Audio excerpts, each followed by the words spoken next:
All right, we are live, I believe. Make sure everybody can hear me all right.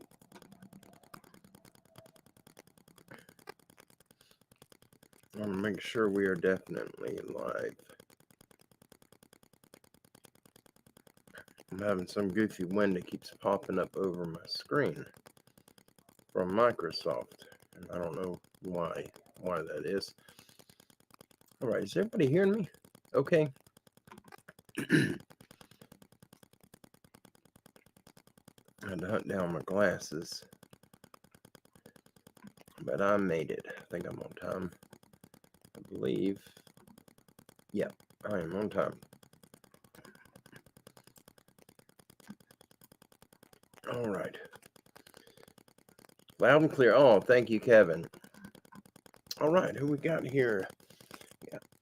Brother Kevin and Sister Jean and erotic imagery. Oh, awesome to see you. Hey, Sharon. I see your power is still out. I'm so sorry about that.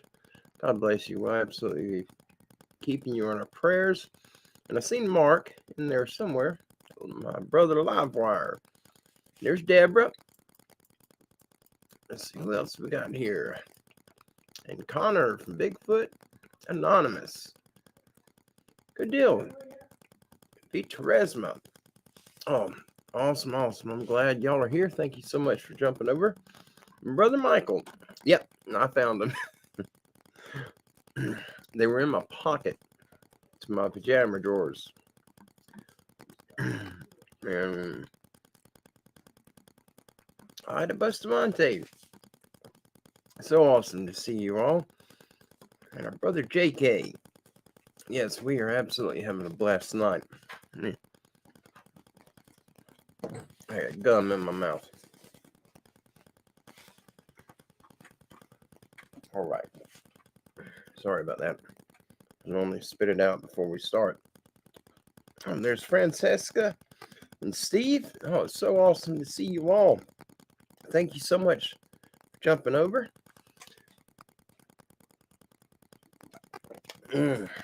Oh, can't get enough water. We got a story sent in to us. It's long. It's a long one. And it was from our sister Edna. And we caught pure cane getting it printed up. We don't have our printer connected yet. We have the printer. It's here. But this room is a chaotic mess. We're going to be having a yard sale and getting rid of a lot of stuff. I mean, a ton of stuff. And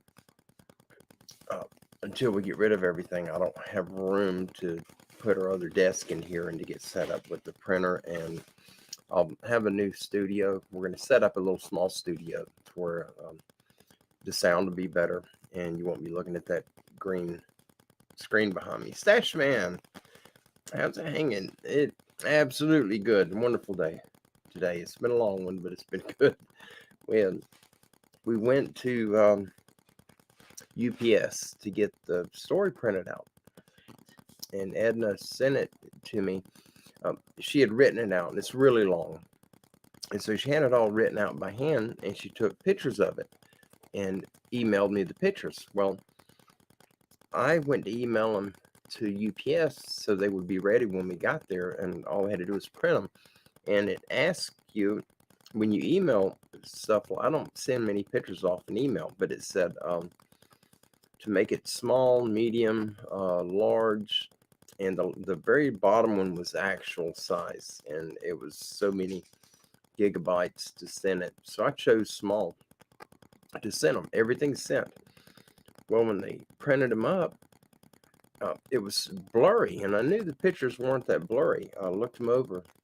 Well, I have not read them at all, but I looked them over, and I couldn't make it out. And we tried it several different ways of printing all 41 pages out. It didn't work out.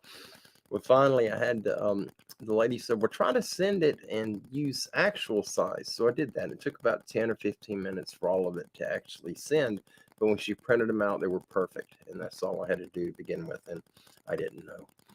So something you live and learn. Hey, Daniel. There's our brother Riker, Flat Rock Booger. Awesome. Make sure I didn't skip anyone. I hate skipping people. When you have a connection with folks, one-on-one connection, and you're greeting everybody and you skip one, it just kind of makes you feel bad, if you're the one being skipped. And I don't like doing that. Nick Price. Hey, brother. So good to see you. It's good to see everybody. But we got this story out, and we'll just kind of hang out a little bit, and I'm hoping Edna will be on tonight. She's the one that sent it to me, and I want to read it when I know she's in the house. And also to let you know, I just got an email from one of our sisters here on the channel. It's one of our Sandras, and she emailed me. I think it was sometime today. I just got it as I was setting up, and her puppy got ran over. His front legs got ran over, and he has to go to the vet. He's in rough shape, and they're wanting $200 just to see him, and he's gonna have to have X-rays and everything else. And she asked about, if we were still doing things to help people, and we are. And I'm waiting. I'm hoping that she responds to me. Kim tried to call her, and the connection was lost somehow. I'm not sure what happened, but I'm hoping she has a PayPal or a Cash App or Venmo or something that we could put up to try to get her some help. But hopefully she'll show up tonight and let us know. And if she does that, if she has a way for people to donate a little bit to her to help her, then I'm going to see if we can get her to post it in the chat. She is part of us. She's part of our family here. And I'm just waiting. As a matter of fact, I'll check the emails right now on my phone. It was hard to try to wait on her response, and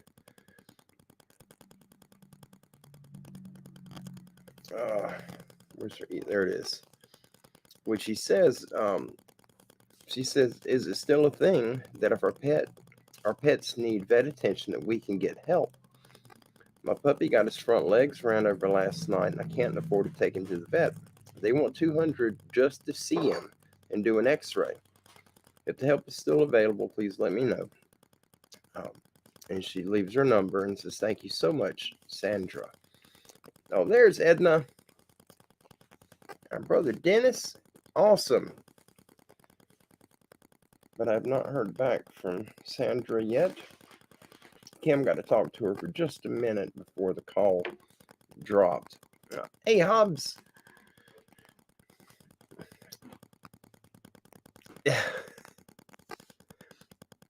Yep. Edna.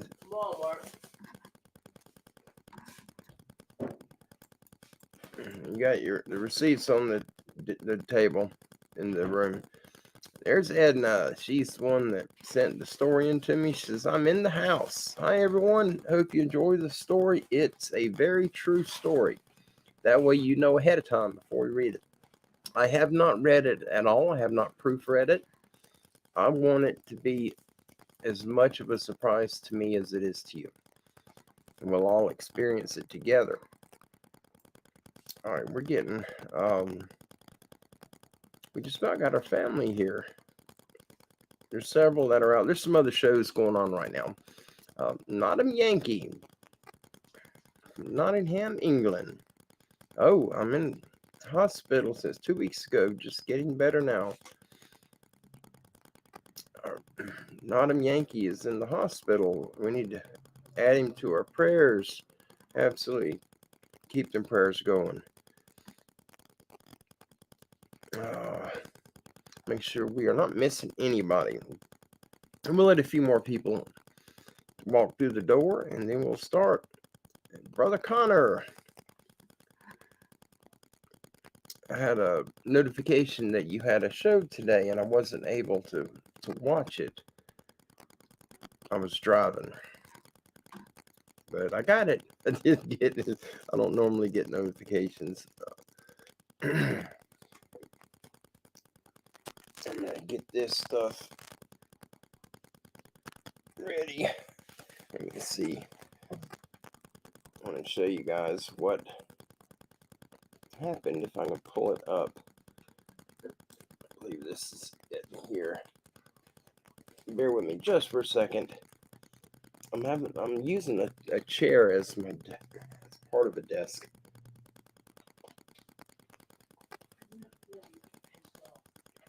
Okay. This is how many times we messed up trying to print that story out. That's how many times it did not go right. And every bit of that is the story. But we finally got it. I got it in this book.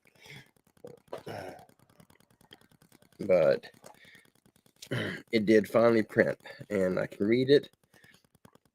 And I knew it didn't look bad, but they were printed off, and it was really blurry. I couldn't read it at all. Couldn't make out the words on it. And it's long. You can see how thick it is. It's quite a few pages there, but it's only one side. It's not front and back of each page. We are absolutely going to be doing that one here in a minute, and that is our sister Edna's story. She sent it in. And we're going to be doing this together.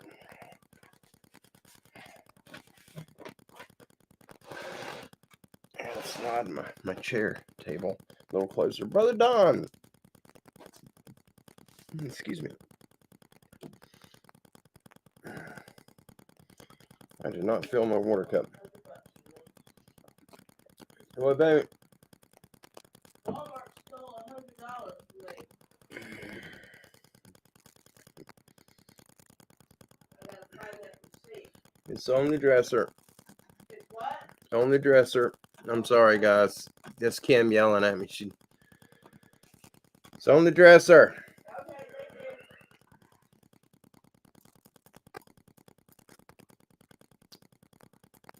you. All right, let's see where we are at.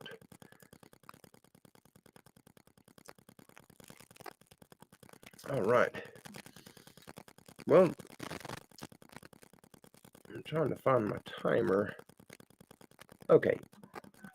It's only been a few minutes. I thought it was less than that. Never mind. You got it? Can we get a hold of you? No. No, she may show up in the chat. I'm hoping on it. All right. Well, I will show you. And I put a picture of this story. Edna she put it together for me, and this is the front page that she sent with it, and that's what I put on for the thumbnail for this show. And I'm going to show that to you now. I mean, hopefully I can do it without a glare. They printed it on photograph paper. But there's the story. The Big Red Door Secret. Written by Jeff's mama. Oh, you heard from her?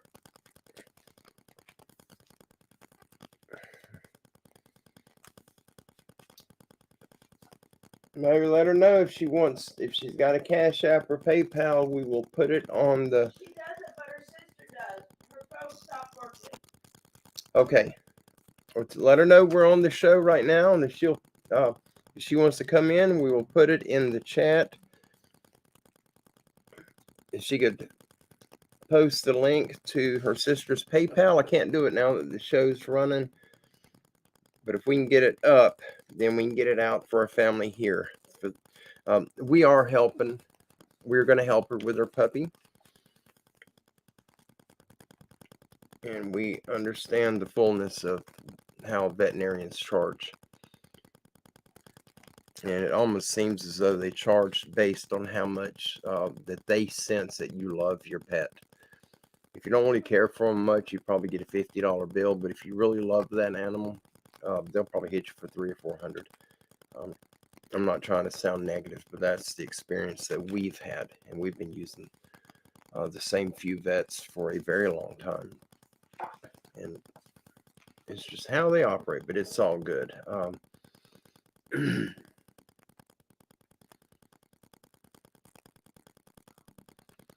Well, I'm gonna put this up right quick. This is our brother Nottingham Yankee. Says he's in the hospital. He's been in the hospital for a couple of weeks, and he says, "You don't know what happened. I just woke up in really bad pain and got rushed into the hospital, and the doctors don't even know what's happened to me." He's on the mend, but please send prayers out for him. Let's get him prayed up and get him home. Hey, Toby. Awesome. So good to see everyone. Everyone's coming right over. Hope we haven't taken you away from your regular show. I'm going to leave that up for a little bit. Getting prayers out to people is really important. It's important to me, and it's important to those who need them for certain. I'm just trying to make some room here where this is going to be a little easier. I don't have much room. I can't even set these papers down between me and the computer. There's absolutely no room, but it's all good. I'm compacting it. All right. Got sound now. Oh, I did not see that. Well, let me put this up. Brother Mark. God bless him. I'm sorry, Mark. I did not know that. Let me throw that up so we can get prayers out for Mark's father. They found out my dad has a brain tumor and he has surgery tomorrow. So we'll absolutely keep him in our prayers as well. And you guys, these folks that are in the hospital going through stuff like this, when you're praying for them, don't forget to pray for their surgeons, the ones that are doing the work. A brain surgery is serious, and all it takes is a fraction of a millimeter of a slip, and it's bad.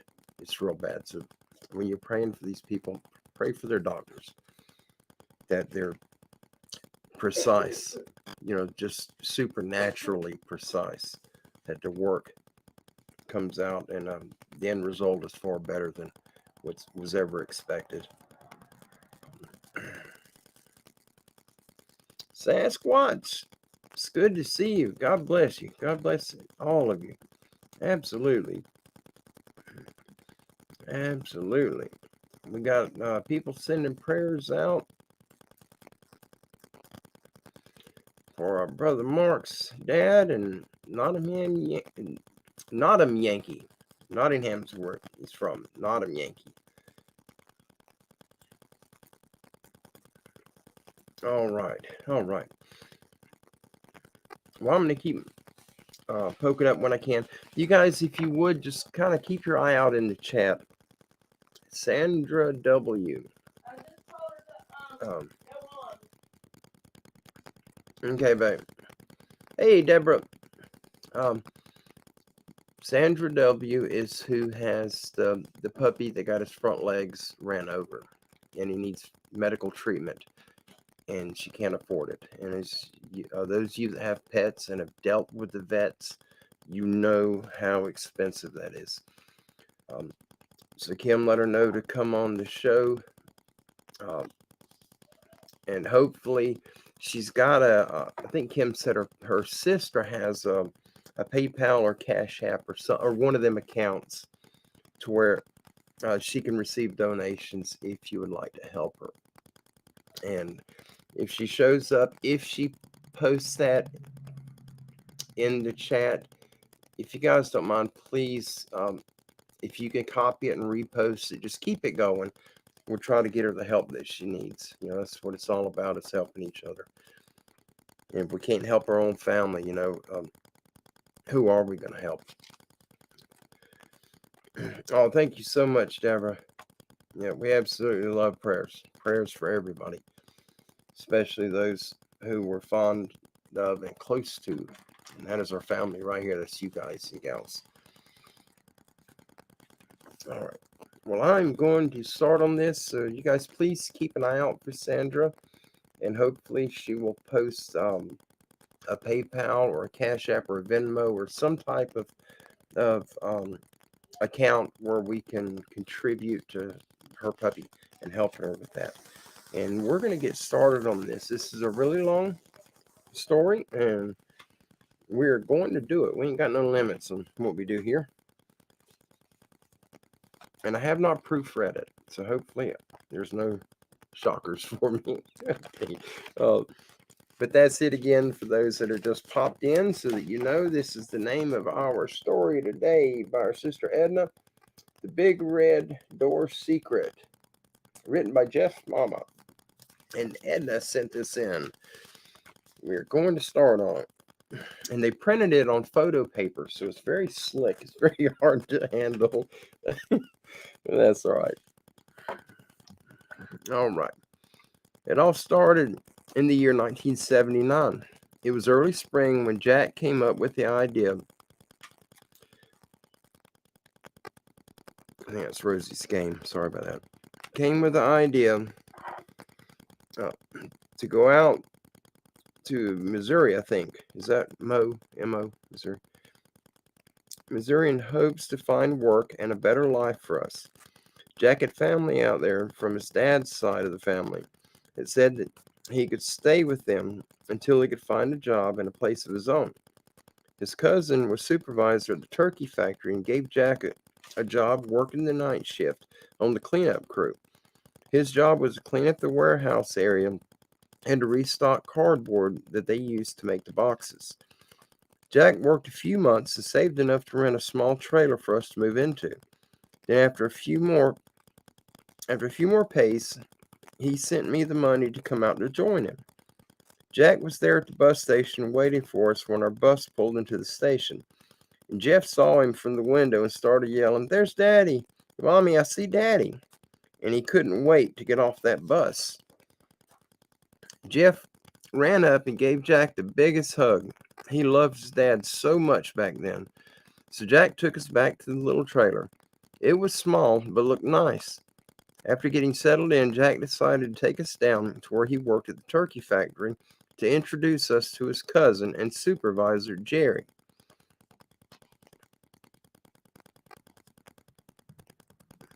To introduce us to his cousin and supervisor. Jerry had given Jack the night off so that we could have plenty of time to get settled in. Jerry was really nice and got a big kick out of Jeff and decided to give us a tour of the factory. Jerry couldn't believe how fascinated Jeff was of the whole process of how the turkey started to the end product of looking like what you buy at the grocery store. When we got to the box room where they assembled the boxes that were used to ship the turkeys out, Jerry said, "Well, Cindy, do you think that you would be interested in working here in this department, cleaning this mess up?" I looked around and seen a huge mess and said, "Yes, I'm sure that I could handle it." Jerry said, "Great. You can start on Monday working the same shift with Jack. So that would give us the weekend to find a babysitter for Jeff," in which Jerry gave us a name and number of someone he knew who had a license to take care of children. So Jack called her and set up a time to stop over to meet with her. Her name was Judy, and she seemed to hit it off with Jeff. So Jack and I agreed that Judy would be Jeff's caregiver while we were working. Everything was going great. We made some really great friends, especially Jerry and his wife, Linda. And they had 3 kids. They were older, 9, 7, and 4. But they all loved playing with Jeff. Jerry would invite us to do a lot of things with his family. We went camping, had cookouts, and out to different places like Silver Dollar City. Jeff just loved that place. And he had to have this little black cowboy hat that he wanted to wear everywhere. Everything was working out for a change until one day we were at the store waiting to check out when I passed out. When I opened my eyes, I was on the floor, and all these people were standing around me asking if I was okay. I said, "Yes, I'm fine. I just got overheated." Then this older lady asked me if I was pregnant. I laughed and said that I don't think so, and she replied that I might want to get checked to see. So I did. The next day, we went down to the clinic and got checked out. And sure enough, I was a month and a half pregnant. I was so busy that I didn't realize that. I didn't realize that I was even late. We hadn't planned on us having a baby right now, but we were happy about it and knew that we would make it. That we would make it work. And Jeff was so happy to become a big brother. When we got to work, Jack couldn't wait to share the news with Jerry.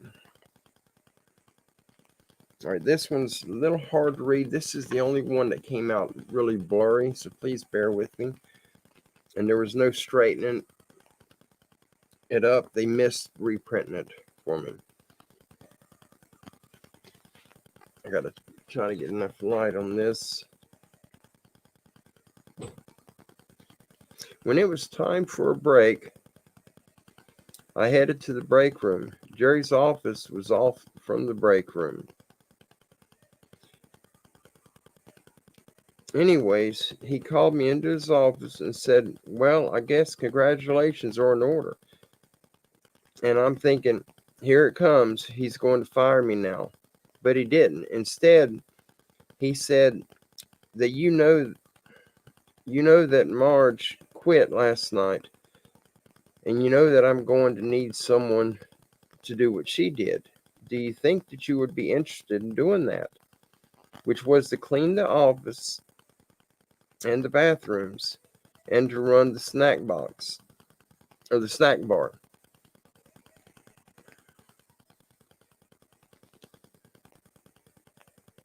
Uh, through all three shifts. Uh, through all three shifts, breaks, and that. That was the latest. It's so blurry from the way they printed it. I apologize.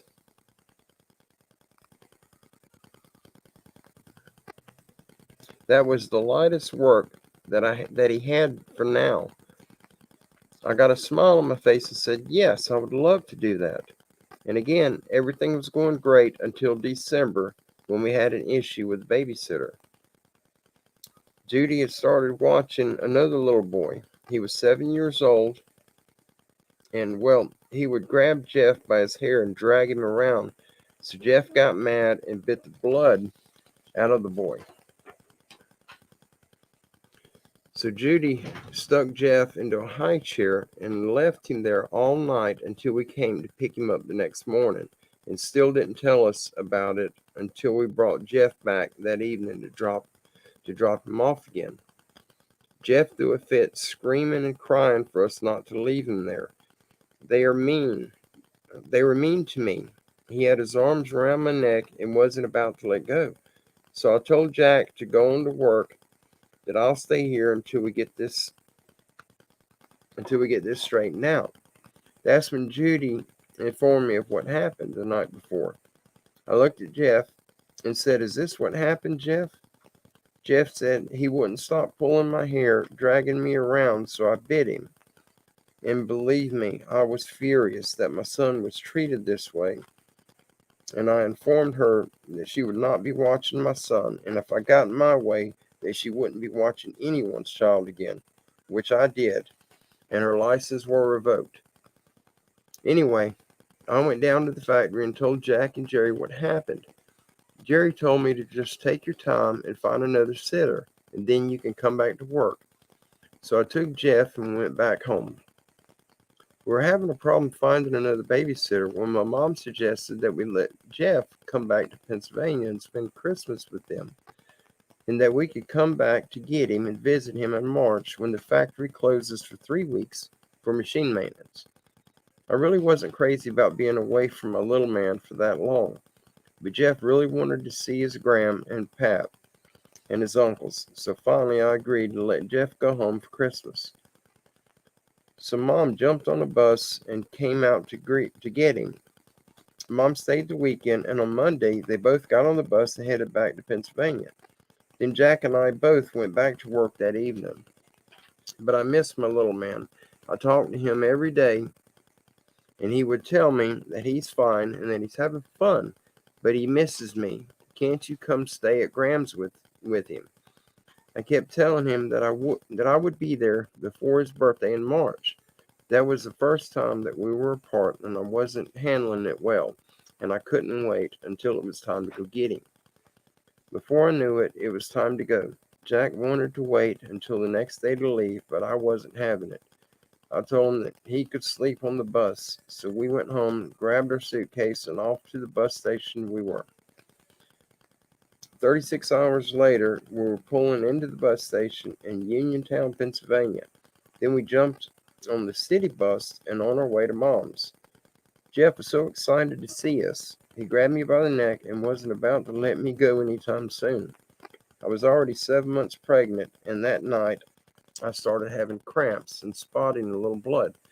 So Mom took me up to the ER, where they were able to stop the labor, but I was supposed to be on bed rest for the rest of my pregnancy, and there would be no way that I could make the trip back to Missouri at this time. So we all decided that it would be best that I stayed here until after I had the baby. Jeff and Mom were happy by this, me not so much. But it was only a couple of months, and I could do this. After 3 weeks was over, Jack left to go back to Missouri and to continue to work and to find a bigger place for us to live, because the trailer would definitely be too small for all of us. Well, Jerry's Aunt Sarah had passed away a few months before. Good night. And her husband Ted was having a difficult time staying in the house after she died. We had met them both at one of Jerry's cookouts, so Jerry and Ted talked to Jack about us moving into the house. Free rent, just pay the utility bills to look after the house for Ted. Ted was already in his late 70s and really needed someone to look after him, so Jerry let him move into their home with them, and Jack moved into Ted's house. It was about a month later when Jack asked me if it would be okay for his brother Jim and his wife Deb and their 2 kids come out to Missouri and stay with us until they found work and a place of their own. I had no problem with that. We always got along okay, and we did share a house before and always got along good with each other. And besides, Jack would have someone to keep him company while we were stuck here in Pennsylvania. After a while, I noticed a change in Jack. He didn't want to talk to me very long on the phone, and when he did, his answers were short. I started asking him about names for the baby, and he was like, "I don't know, you decide." So I said, "Okay, I'll just name the baby after you then. Jackson if it's a boy, and Jackie if it's a girl." And he was like, "Heck no, you don't. Name that baby after me." So May 15th, I had our baby girl, and I used Jack's initials and named the baby Jody Lynn. So after 6 weeks, we both had our checkups and we were cleared to travel. So Jack sent me the money to come home. So on the bus, I lost where I'm at. So on the bus, we got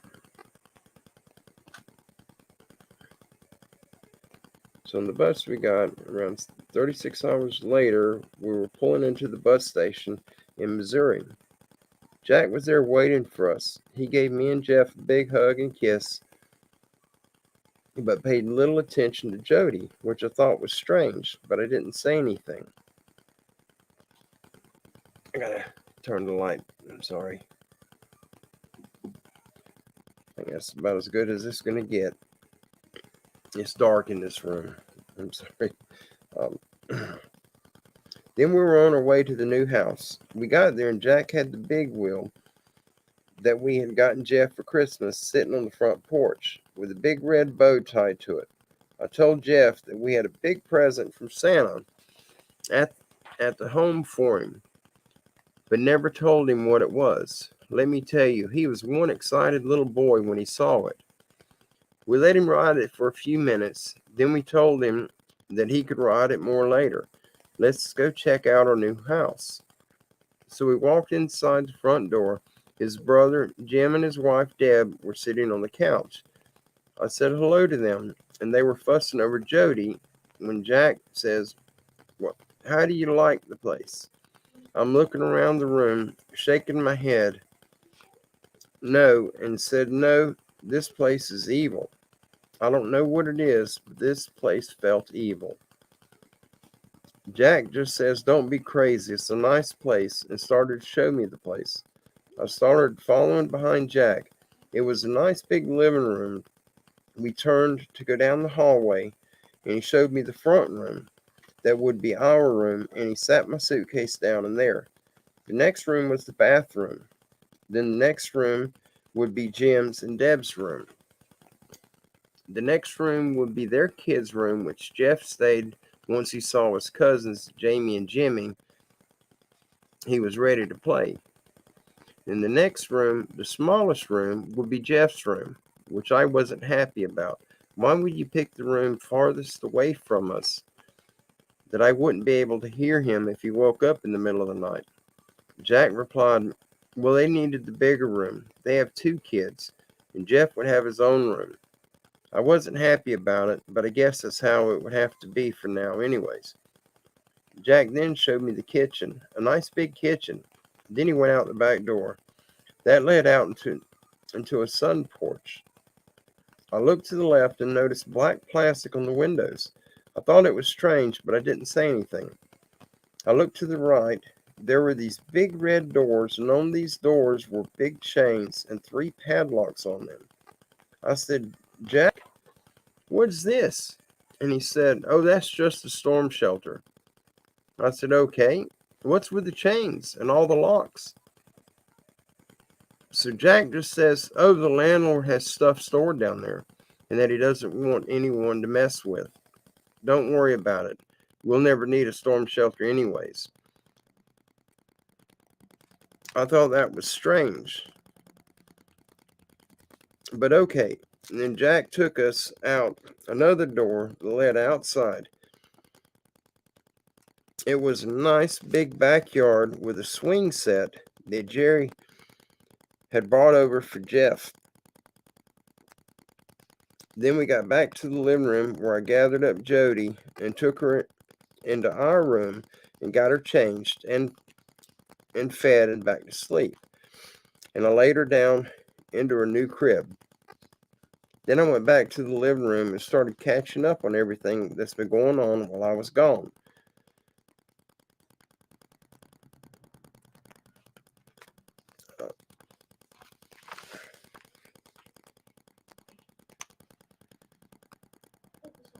So after that is when Jack informed me that this house comes with one rule.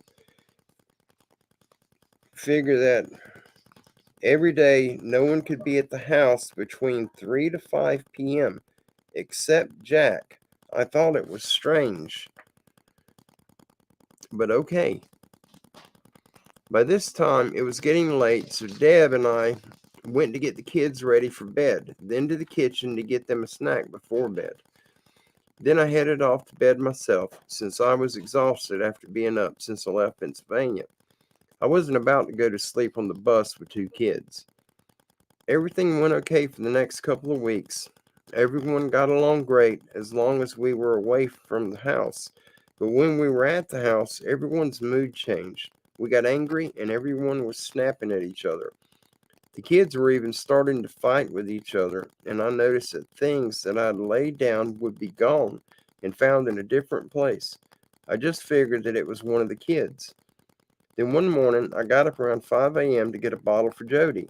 I opened the door and walked out into the hallway, and there was feces smeared all over the walls on both sides of the hallway. I yelled for Deb. She got up and came out into the hallway asking, "What's going on?" I said, "Look at these darn walls, at the mess your kids made, and you better get it cleaned up before Jack and Jim get home from work." She looked at me and said, "My kids didn't do this, and I'm not cleaning anything," and walked back into her room. I wasn't about to clean it either. I know that Jeff didn't do it. He doesn't wear diapers, but Deb's kids did.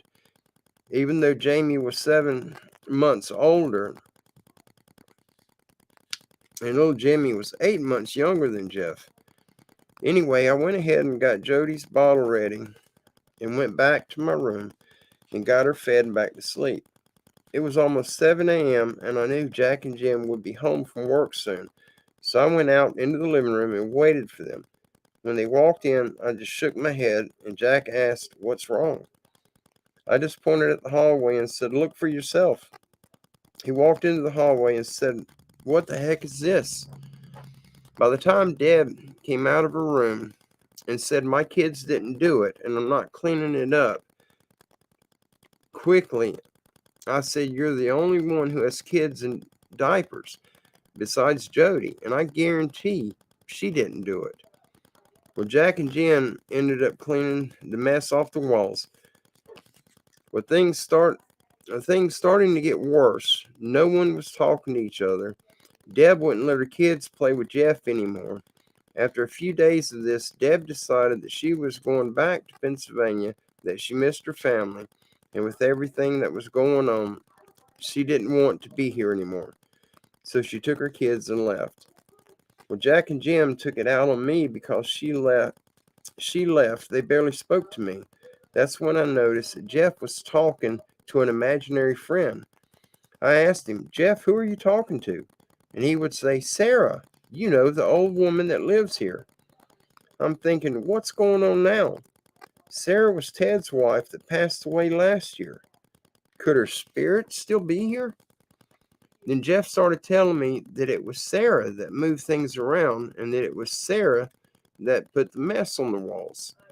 I asked Jeff, why would she do that? Jeff said that she doesn't like Aunt Deb and her kids and she wanted them to leave. And she wants Uncle Jim to leave too.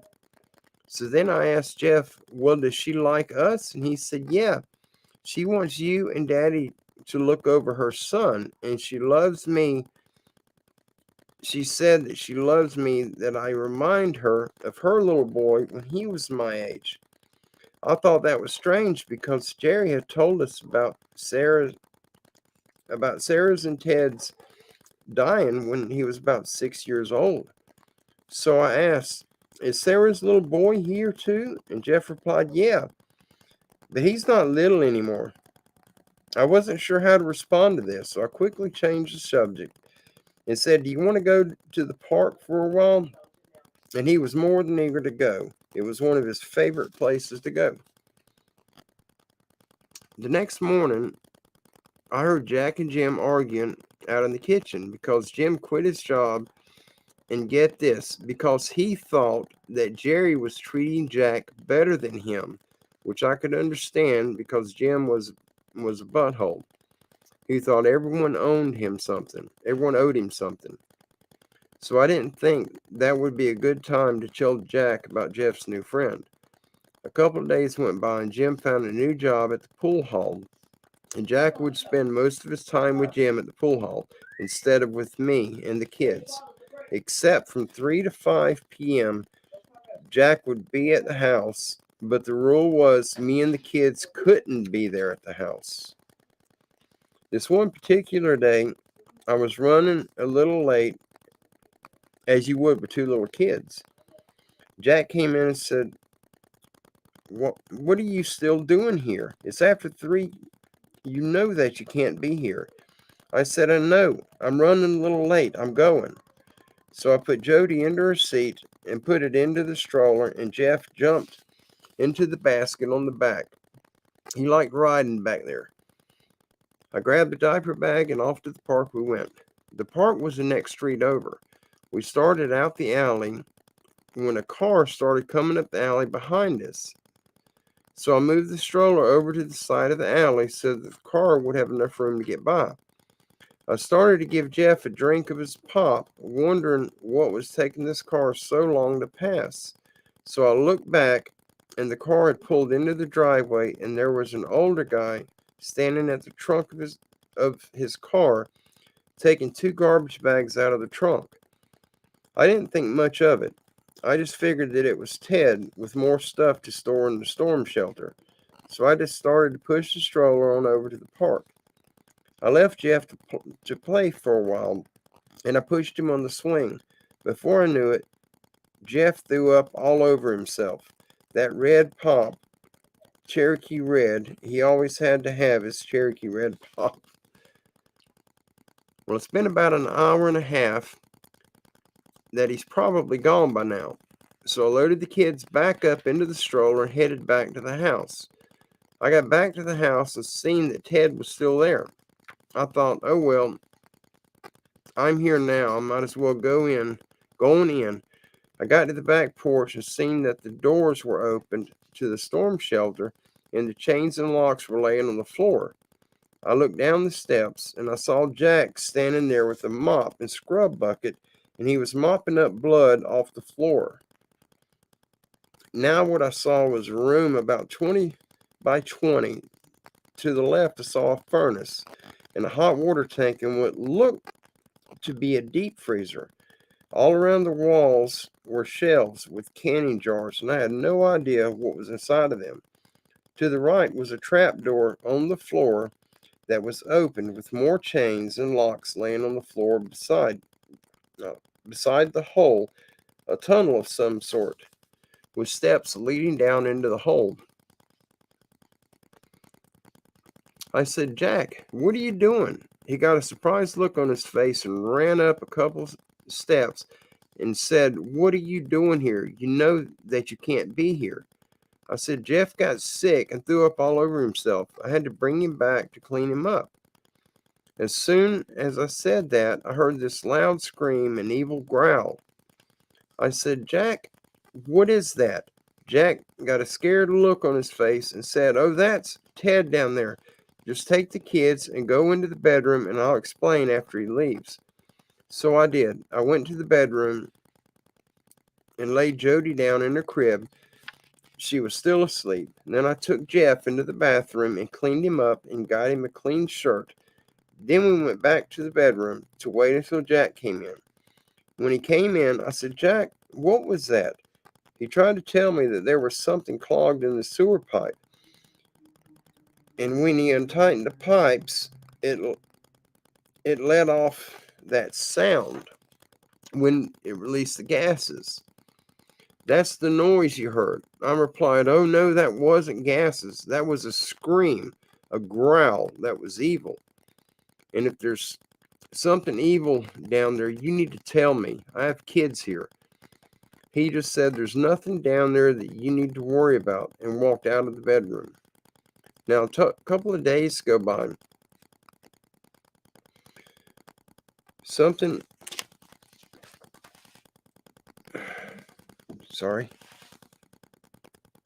Figure out where I was at now.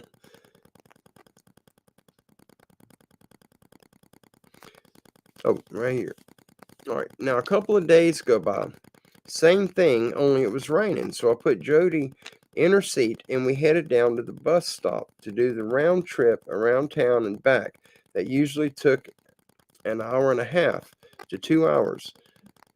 We got onto the bus and there was no one on the bus this time. We stopped at the next bus stop and this elderly couple got on the bus and sat across from us. After a few minutes, the older woman asked me, aren't you the ones who lives in that white house on Maple? I said, yes, we do. Why?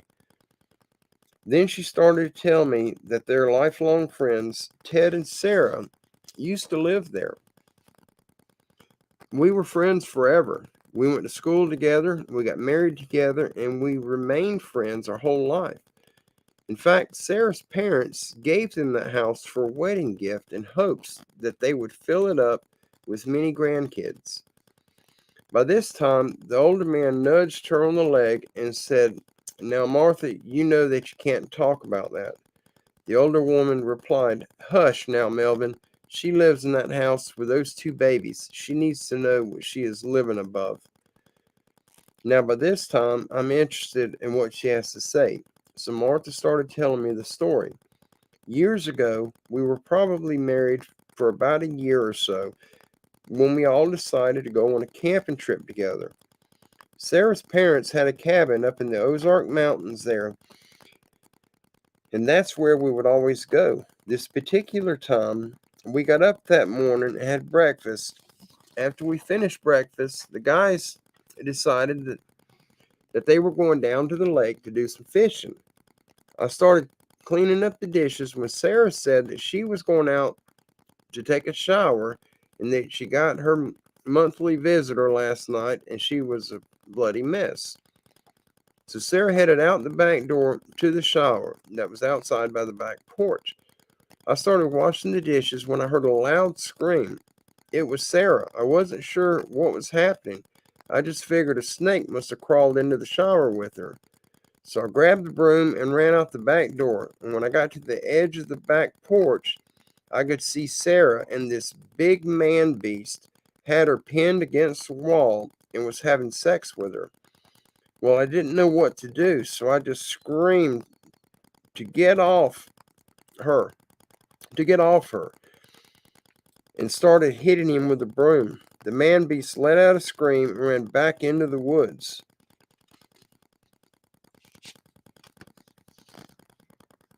That beast must have been 9 feet tall and 3 feet wide.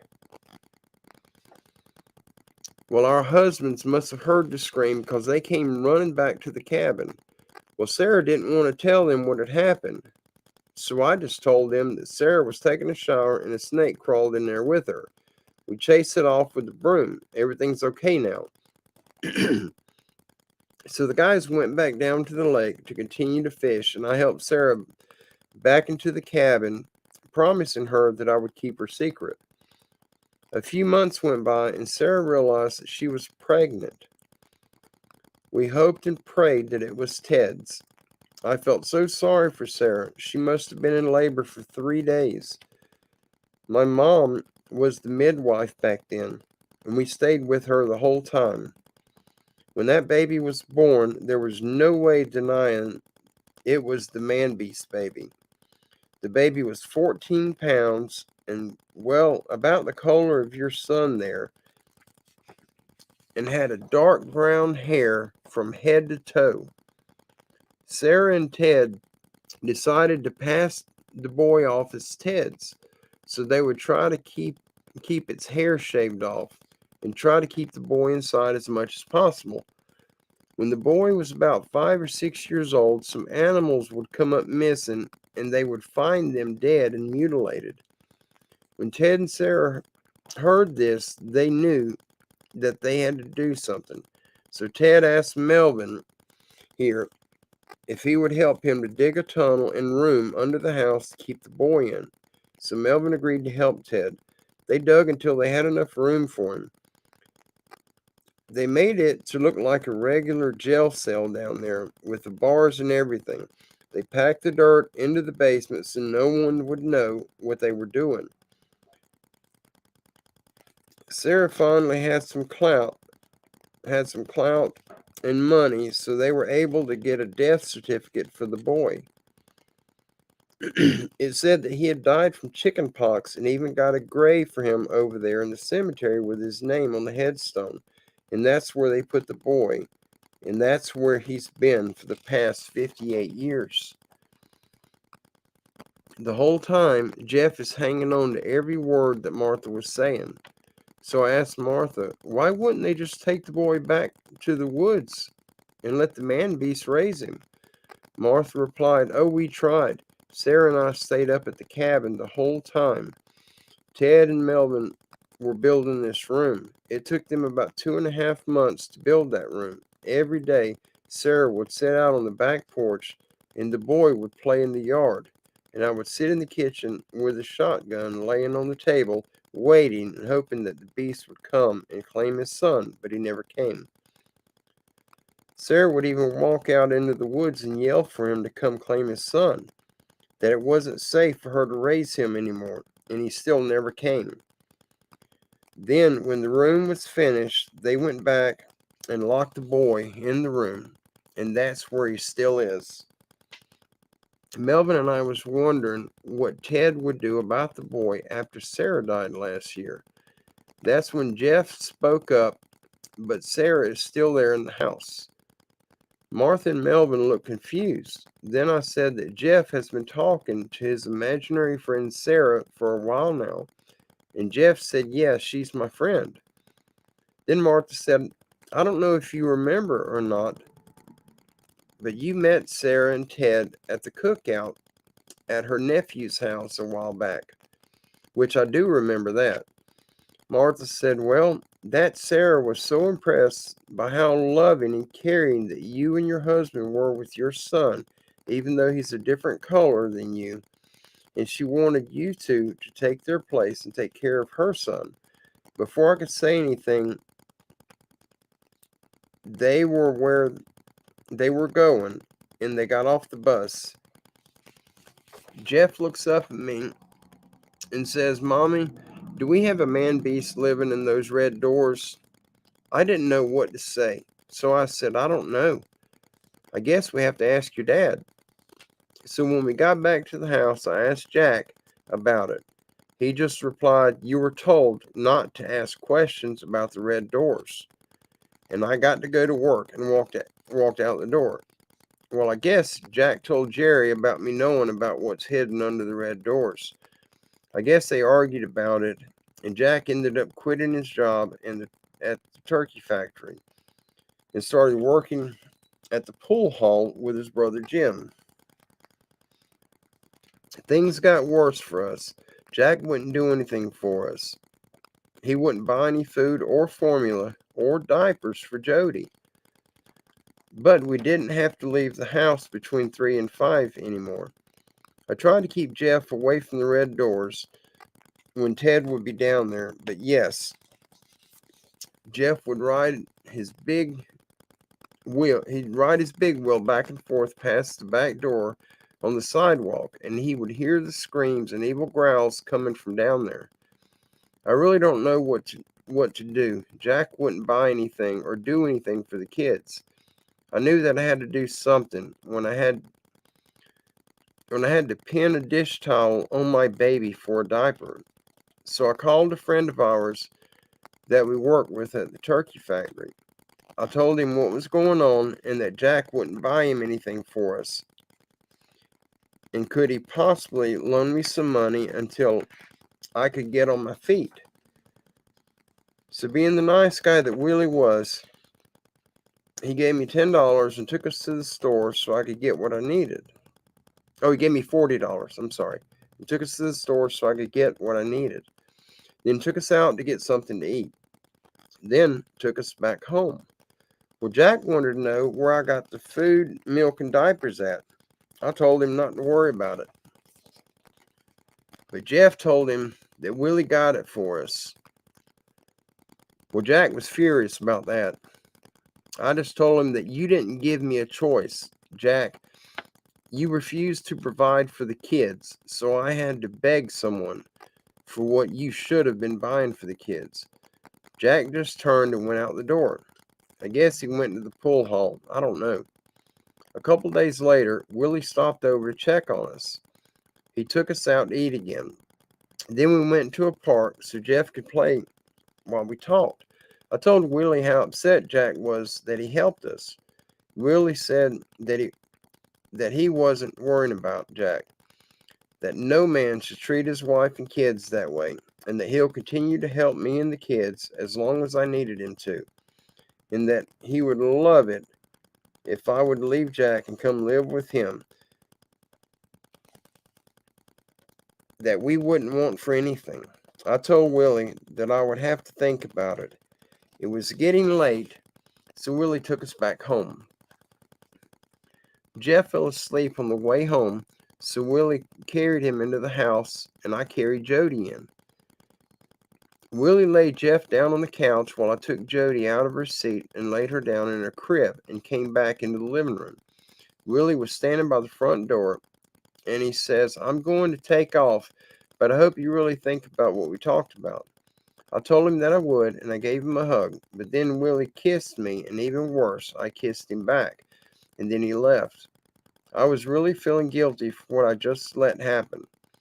I wasn't sure what to do next, so I picked up the phone and called my mom, and I told her what was going on. And do you think Dad would loan me the money to come home on? She said that she would ask him when he came home and call me back.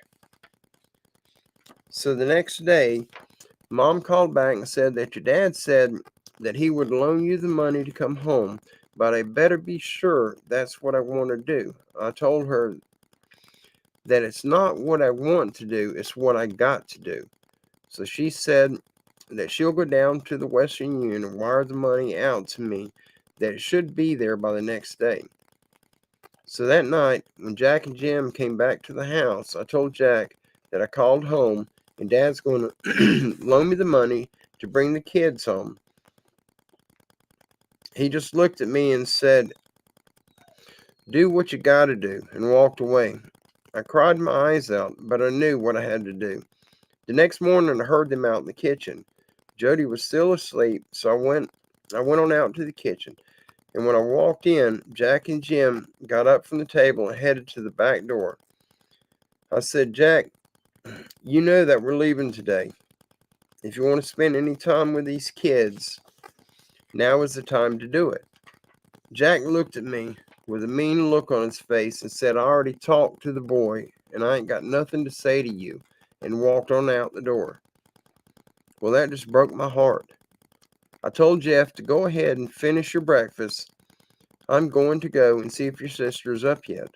I got halfway down the hallway and I just fell to my knees and started crying. The next thing I knew, Jeff had his arms around my neck, telling me not to cry. I'm the man of the house now and I'll take care of you. Well, that broke my heart more. So I told Jeff to go ahead and finish your breakfast, then go in and pick out what toys you want to take back to Pennsylvania with you. Then I went on into the bedroom, got Jody up and fed and got her suitcases packed. I only had the two, and I had this gym bag that I gave to Jeff to put his toys and his little cars and action figures into to take with him. When I had the kids and everything ready, I called Willie and asked him if he could give us a ride to the bus station, that I was going to take the kids and go home for a while. So Willie came and got us and took us to the Western Union office, then to the bus station. We got our tickets and checked our suitcases in. Well, the two they wouldn't take, the gym bag, we had to take it on the bus with us. We still had a couple of hours before it was time for the bus, so Willie, being the nice guy that he was, took us to get something to eat, and we talked for a minute. Willie says, "You know that I don't want you to leave. I think that we could have something special if you would just stay." I told him I'm not sure what I wanted to do. I'm not sure what I wanted to do right now. That all I know is that I got to get my kids somewhere safe for now. That I could always come back if we decide that we wanted to be together. That I hope that you understand. I have to do what's best for the kids right now. He said that he understood and hoped that I would come back. So we went back to the bus station and Willie waited with us to get on the bus. We were standing in line to get on the bus when Willie took an envelope out of his pocket and stuck it into the pocket of the diaper bag and said, "I'm not good at goodbyes, but I wrote it all down here. You can read it when you get a minute." I gave him a hug and he kissed me on the cheek and we got onto the bus, trying really hard to hold the tears back. We got to our seat and sat down, then the bus pulled out and we were on our way back to Pennsylvania. I was putting Jody's seat on the floor between the seats, wedging it in with the gym bag and diaper bag so that it wouldn't slide around when Jeff says, "There's Daddy, Mommy. I see Daddy." Wouldn't you know, the bus had to go past the pool hall and he stopped at a red light. So we were there for a few minutes. Then Jeff asked, "Who are those girls with Daddy and Uncle Jim?" I really didn't know what to say. I just said, "I guess they are your daddy's new friends." But it really hurt to know that he had already replaced us, and it was no wonder that he didn't put up a fight for us to stay. But it was clear to me now that I made the right choice to leave and go back to Pennsylvania. At least I would have family to help me to do what I had to do next. but I never heard from Jack until 6 years later when he came back to Pennsylvania. But by that time, I had nothing to say to him, and I didn't need anything from him for the kids. Years later, he did work his way back into the kids' lives, and yes, it hurt me when they did, but he was their father, and it was their choice. I wrote this all down because Jeff asked me a question: what was behind the red doors? And I tried to write everything that I could remember. Now I'm going to say my opinion of all this. I never saw what was down in that room that they made for the boy, but I did hear the man beast that they created by locking him up for 58 years. They turned him evil. I feel that should have raised him at the cabin where he could at least run free, but instead they were greedy to live their life without him. Even though Sarah always stayed at the house, even after her death, she still remained to watch over her son. And for the ones that's asking why I didn't stay and make a life with Willie, I'm going to answer that too. I was 19 years old with two kids, a 3-year-old and a 2-month-old. Willie was older. Not that age mattered, but he was older. He was older than my dad. He was 41 years old, divorced with two teenage kids, almost my age. I didn't want to come between him and his kids. We kept in touch for about a year when I met someone and just didn't write him back anymore. When I made that video for Jeff about the red doors, there were a few that didn't believe. There were a few that didn't believe the story, and a lot of you did believe in what I wrote. And I thank you all for your kind words. I really believe that if Ted and Sarah made different choices, Sarah's son would have had a better life and not the evil man beast that they turned him into. And I noticed on the comments of the video of the big red doors, no one asked what they named the boy. His name is Andrew. I won't give the last name for the family's privacy. And no, I don't think that he's still alive. He would have to be about 98 or older if he still was. I think that he passed away when Jack came back to Pennsylvania 6 years later, but I really couldn't say for sure. I'm just guessing. I hope you all enjoyed the story. Wow. Wow, wow, wow. That was amazing. Hey, Butch. There's Harold, JCL, Ohio. God bless you. So good to see everybody. I didn't realize I was turned so far, but there's not much lighting in here. And my light is behind the computer, so I had to turn at an angle to see them. The way they printed them off today, the pages are really dark, but I couldn't stay for another load. Kim can tell you how long we were setting up there at UPS getting that printed. It took forever. That was an awesome story. I couldn't stay in the house. I do not know how you did that, Edna. I could not stay in the house with something like that in the basement. I don't know if it was the same screams as what I've heard before out in the woods, but if it's the same thing, there's no way I could be in a house that had that coming from the basement. It's incredible, and just like Edna wrote in that story, they created a beast out of that boy. You know, I can understand him never being normal. And if he took more of the biological father's trait, then definitely he's going to have a wild side to him.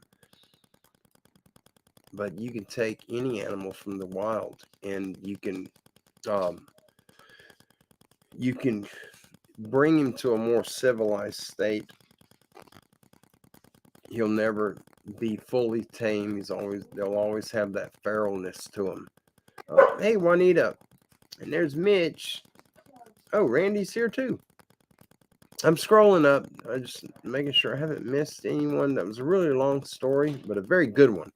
I absolutely enjoyed that greatly. Edna, if you're still here, thank you so much for sending that. That's got to be my favorite one that I've read.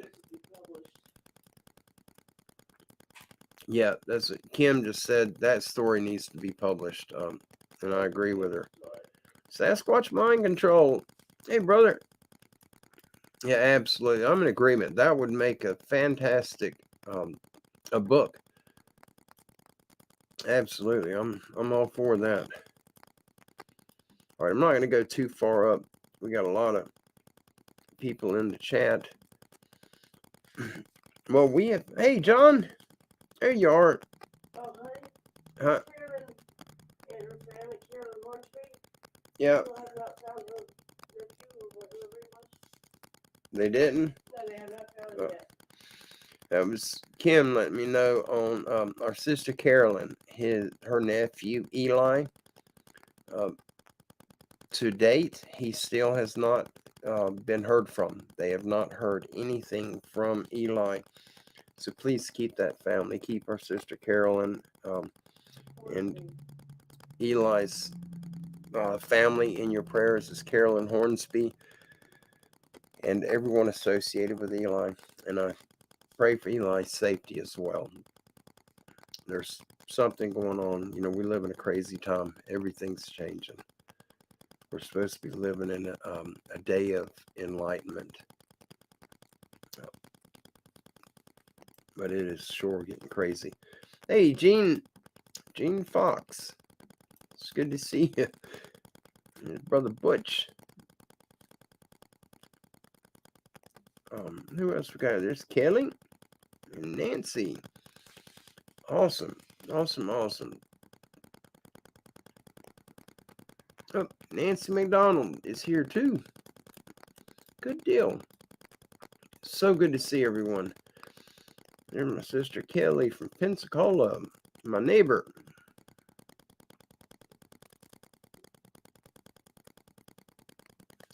Oh, Nancy. DS67 says, yep, at JCL, Ohio. I watch Jeff's channel all the time. Great story from his mom. Yes, absolutely. I am not familiar with that channel. I'm trying to go up in the chat and see, because I would definitely like to check it out. You have a good night, Gene. I see where you've got to hit the sack. Yeah, absolutely. Get you some rest, brother. Have you a wonderful evening. A very blessed night's rest. Indeed. Let's see where I'm looking for.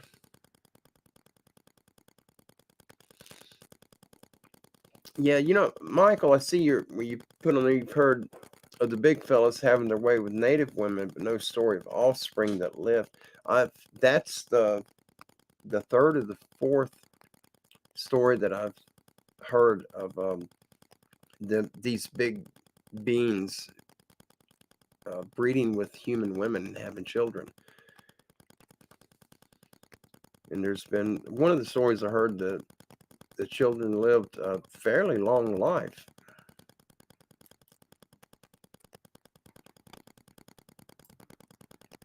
But it's I don't know, that's crazy.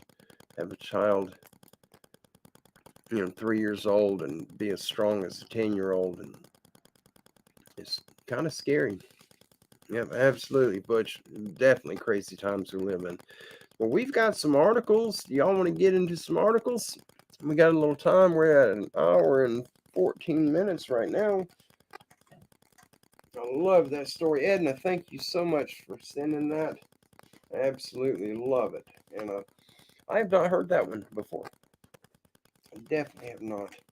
And I am going to file this one. I'll straighten it up later. I don't want them to go all over the floor when I move my notebook. Let's see. Just got to do some rearranging right quick. Hey, Pumpkin. All right, I'll set that there. And we got Brother Don has sent us some more articles, and all I did was throw them in the folder. I have not read them. I have not had time to read them. That's good.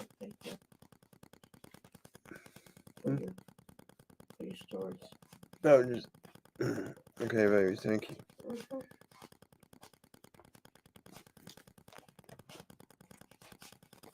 I'm trying to get this. Oh, I knocked all my pages out. That'll be all right.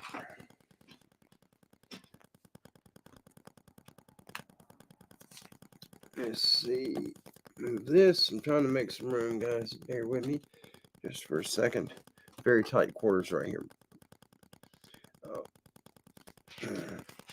All right. How in the world did I do that?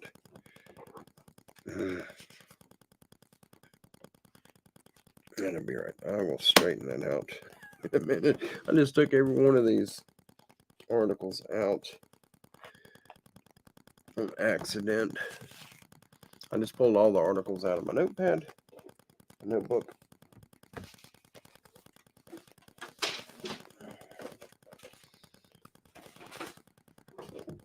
All right, here we go. Now we got it. All right, let's get on with the. All right, we're going to start on the articles. Hey, Bill.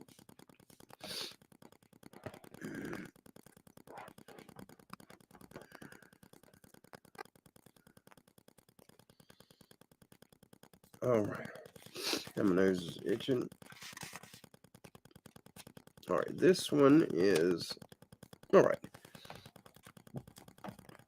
All right, this is articles on California. And this article is the Crow's Landing or Stemba Creek Mountains, California. Wild men encounters from 1850 to 1870. The location is Crow's Landing or Stemba Creek, California, Stanislaus County. The newspaper source for these articles is the Morning Herald of Titusville, Pennsylvania, dated November 10th, 1870. A correspondent of the Antioch Ledger, writing from Grayson, California, under the date of October 16th, says, I saw in your paper a short time since an item concerning the gorilla which is said to have been seen in Crow's Landing and shortly after in the mountains of Orastemba Creek. You sneered at the idea of there being any such critters in these hills, and were I not better informed, I would sneer too, or else conclude that one of your recent prospecting parties has got lost in the wilderness and didn't have sense enough to find his way back to Terry's. I positively assure you that this gorilla, or wild man, as you choose to call it, is no myth. I know that it exists, and that there are at least two of them, having seen both at once not a year ago. Their existence has been reported at times for the past 20 years, and I have heard it said that in the early days an orangutan escaped from a ship on the southern coast, but the creature I have seen is not that animal, and if it was, where did it get its mate? Import her as the webfoot did their wives? Last fall I was hunting in the mountains about 20 miles south of here, and I camped 5 or 6 days in one place, as I have done every season for the past 15 years. Several times I returned to my camp after a hunt and saw that the ashes and charred sticks from the fireplace had been scattered about. An old hunter notices such things and very soon gets curious to know the cause. Although my beddings and traps and little stores were not disturbed as I could see, I was anxious to learn who or what it was that was so regularly visited my camp, for clearly the half-burnt sticks and cinders could not scatter themselves about. I saw no track near the camp, as the hard ground covered with dry leaves would show none. So I started on a circle around the place, and 300 yards off in damp sand, I struck the track of a man's feet, as I supposed, bare and of immense size. Now I was curious, sure, and resolved to lay for the barefooted visitor. I accordingly took a position on a hill about 60 or 70 feet from the fire and securely hid in the brush. I waited and watched. 2 hours or more I sat there, and I wondered if the owner of the feet would come again, and whether he imagined what an interest he had created in my inquiring mind, and finally, what possessed him to be prowling about there with no shoes on. The fireplace was on my right, and the spot where I saw the track was on my left. Hid by bushes, it was in this direction that my attention was mostly directed, thinking the visitor would appear there, and besides, it was easier to sit and face that way. Suddenly, I was startled by a shrill whistle, such as a boys produce with 2 fingers under their tongue, and turning quickly, I ejaculated, "Good God!" as I saw the object of my solicitude standing beside my fire, erect and looking suspiciously around. It was in the image of a man, but it could not have been a human. I was never so benumbed with astonishment before.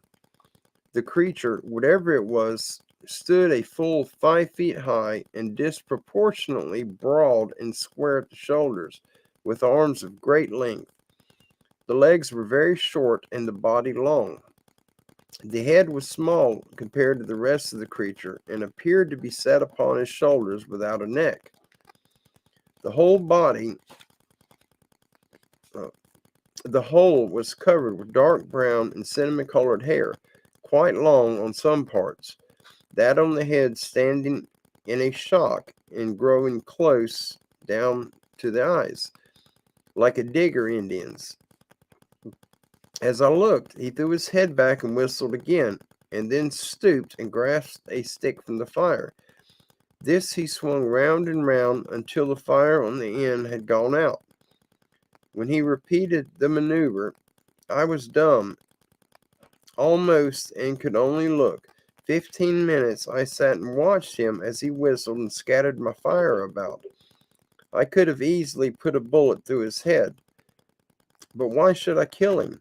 Having amused himself, apparently all he desired, with my fire, he started to go, and having gone a short distance, he returned and was joined by another, a female, unmistakably.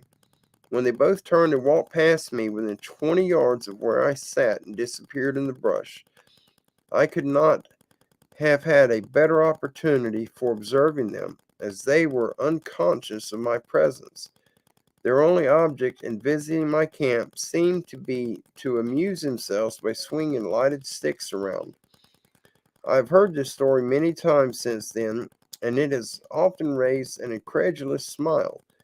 But I have met one person who has seen the mysterious creature, who has seen the mysterious creatures, and a dozen who have come across their tracks at various places between here and Pacheco Pass. Wow. That's a good article. I like that one. Absolutely like that one. Oh, dude, Dundee Woolley. Hey, brother, I'm glad you made it. I don't know if Sandra has showed up. She may not have signal or may not have access to internet wherever she's at. Her puppy is hurt and needs a vet, and we're wanting to get her some help. Hey, Pappy! There's our brother Pappy. It's always awesome to see Pappy.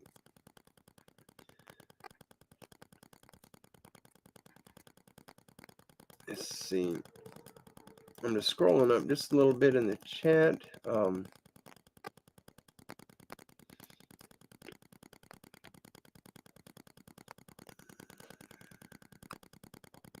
Oh, okay. Oh, I got you, Edna. Okay, I got you. I understand now. I'm sorry. I'm going to put that up. Edna says, I didn't live in the house. She's referring to the first story that we read. She says, I didn't live in the house. Jeff in the woods lived there. Jeff's mother wrote it, and I got permission from Jeff to get the word out. Jeff now goes out in the woods by himself and looks for Bigfoot. He's a lot braver than I am. I ain't going to look for them things. Thank you, Edna. I completely misunderstood you the first time. I apologize for that. We talked to so many different people. I end up getting confused very easily. But that is awesome. Please thank Jeff for allowing us to share that here. We absolutely love it. That is an amazing story. I couldn't do it. There's no way I could live in a house like that. My curiosity would get the best of me, and I would have to. I want to know what's down in the basement, especially screaming. I wouldn't go down by myself, but we would definitely have it checked out. That's for certain. All right. Let me see, I think we got a couple more California articles. These are short ones.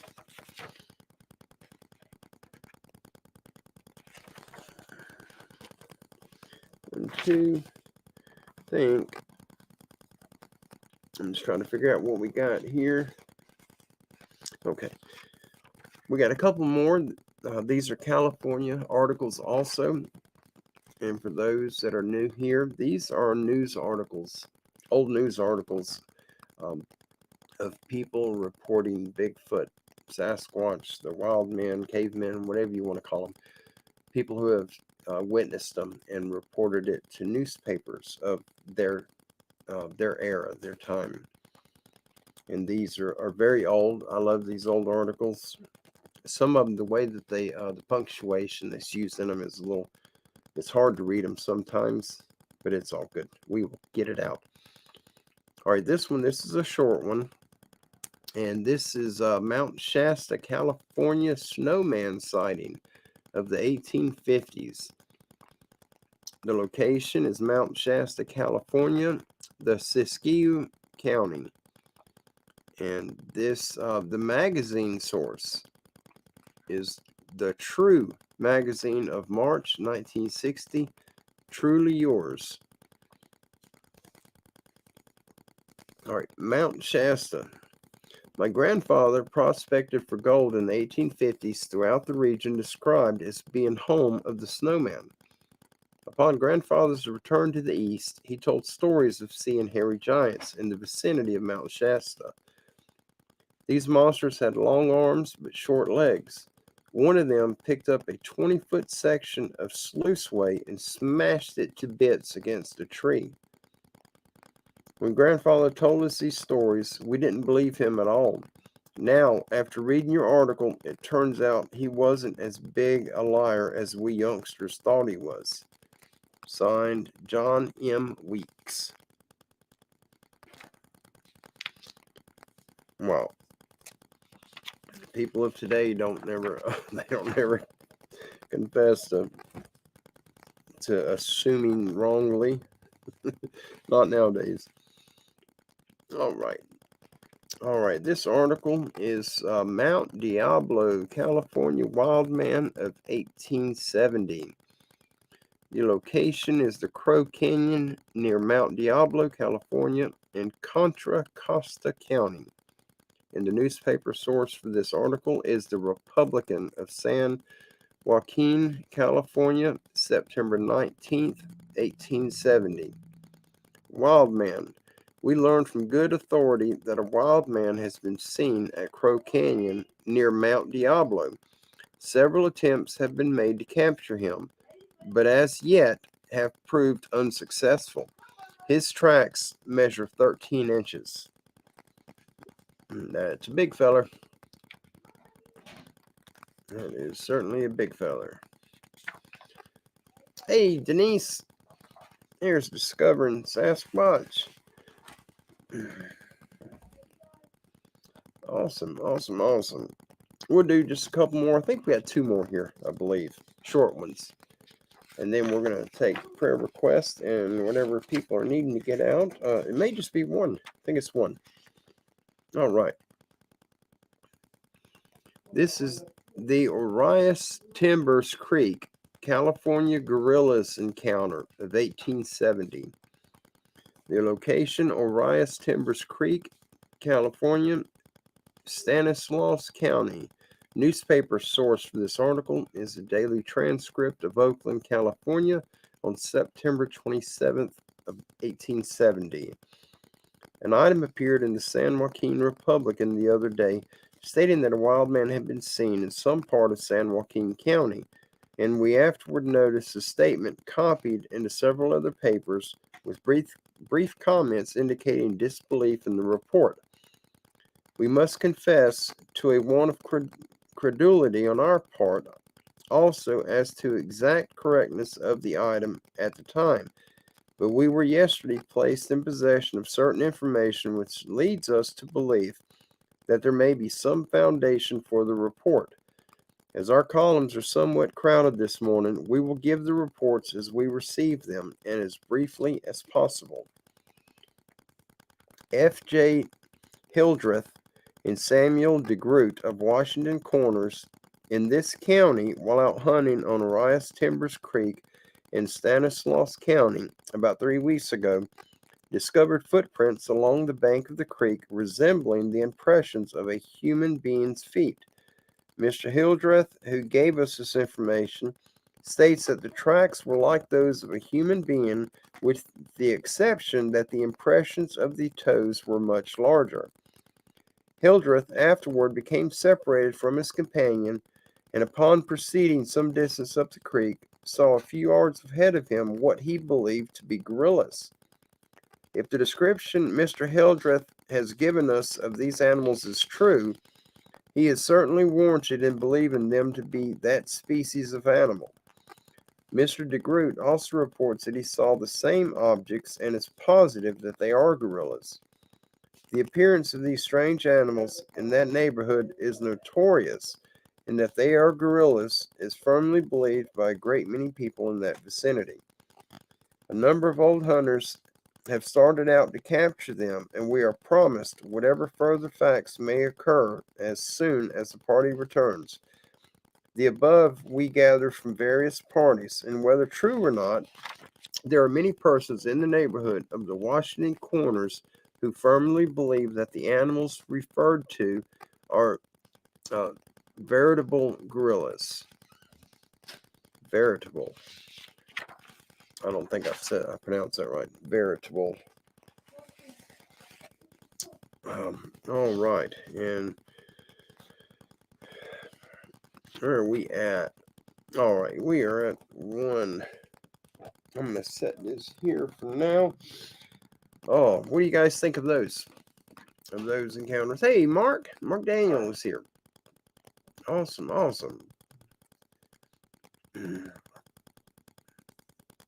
Oh, just finished driving 10 hours. Wow. Ohio to home in Georgia. So much beautiful wooded country the whole way. Chilling and listening now. Awesome.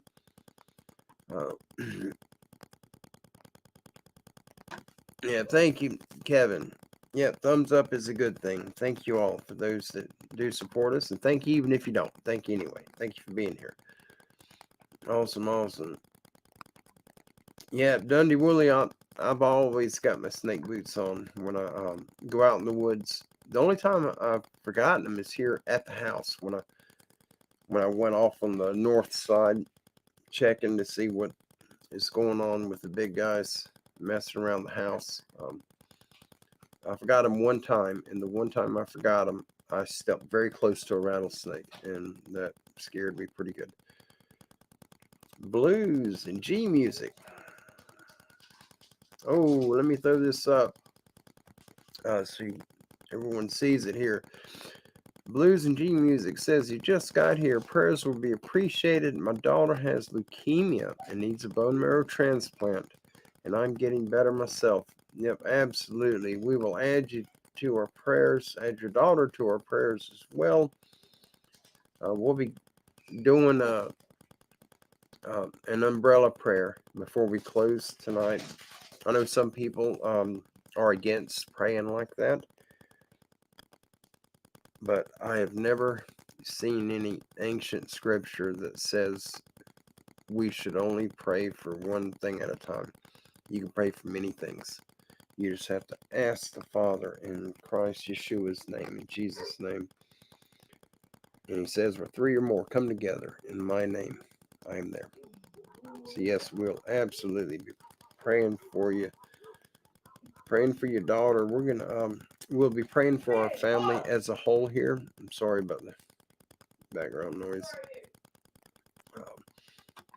Let me scroll up. If anybody else has any prayer requests, any prayers you need, if you need any help, now's the time to put it in the comments, and please put it in all uppercase letters and all capital letters so that I can see them.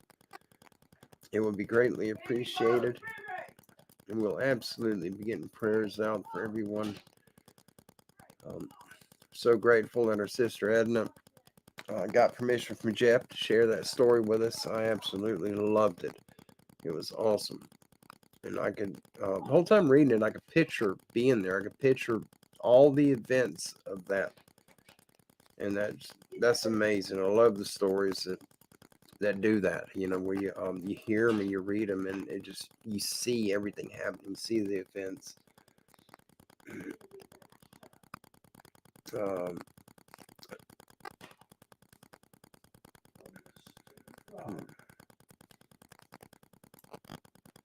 All right, let's see where we're at.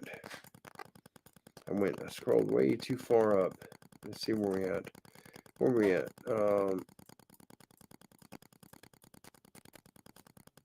I am looking for. I thought I seen Sharon. I just posted. Oh, I will find it. Scuba Lady 1. So good to see you. Absolutely, always good to see you. Oh, there it is. There it is. All right, we got another one here.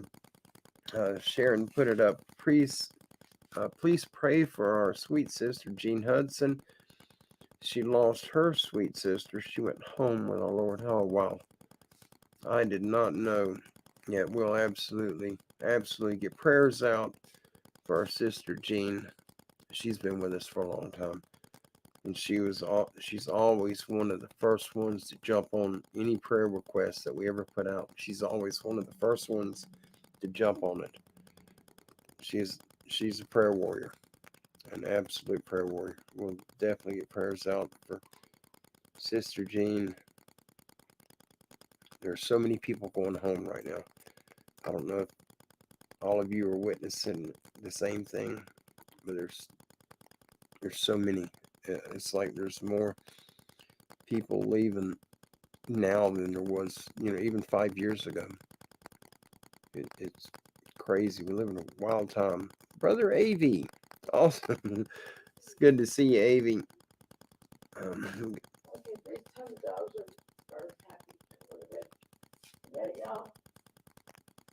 All right, baby. I will be there in a minute.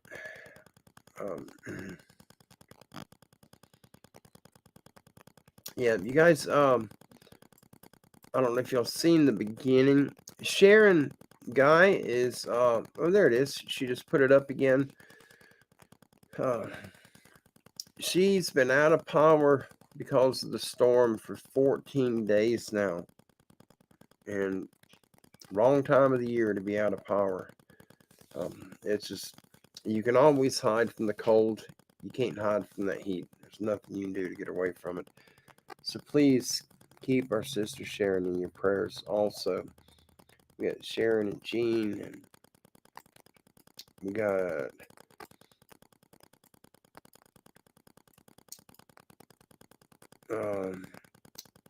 who all do we have? We had Sharon and Jean and Blues and G Music and Dundee Woolley. Was it Dundee Woolley? I think. Nope. I'm sorry, brother. I didn't mean that. No. Who else was it? Oh, doggone it. Or Nottingham Yankee.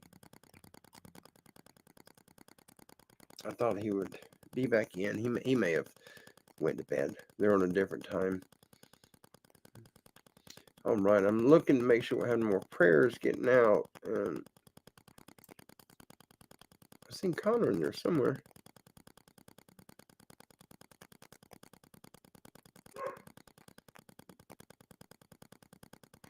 Oh, that's the dogs in Rosie's room, if you guys can hear them barking.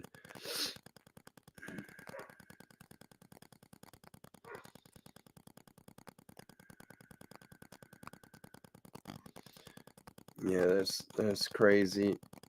It is so hot. I'm going to throw this up. Sharon, I'm just trying to put this up so those that don't know what you're going through, we get an idea of it and what she's saying here. And she's speaking to Pappy. I seen it and wanted to put it up. So yeah, so far, running nonstop, and they had to get another one today, and they wanted an air conditioner. I think a generator is what they were running. Her mother is on oxygen, and it's so hot there. And if you require oxygen due to lung disease, it is murder to try to breathe in the heat. It is so bad. I have a very hard time. I have lung disease, and I try, when I'm in the woods, I try to keep the camera away from me so you guys don't hear me breathing so hard. But it's just what it is. I fight with it every day, and anyone that has lung problems, when it's hot and humid, it is impossible to get anything done. You're weak, you're drained. It's like running a 100-yard dash just going to the mailbox. You sweat because your body's working overtime to get oxygen in. You're not getting enough oxygen, so your body starts sweating, and it can be 30 degrees out, and you'll be saturated with sweat because your body's struggling to breathe, and that's really hard. Our brother Mike Williams, he's part of us here. He's dealing with it. There's so many of us. A lot of people that are really bad off that are with us, part of our family here. They're 1,000 times worse than what I deal with. They're so far worse. And they get by every day, but it's not easy on them.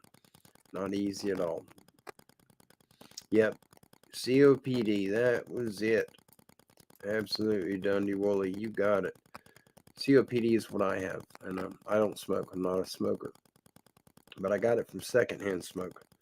I was born with asthma, and the COPD was just secondhand.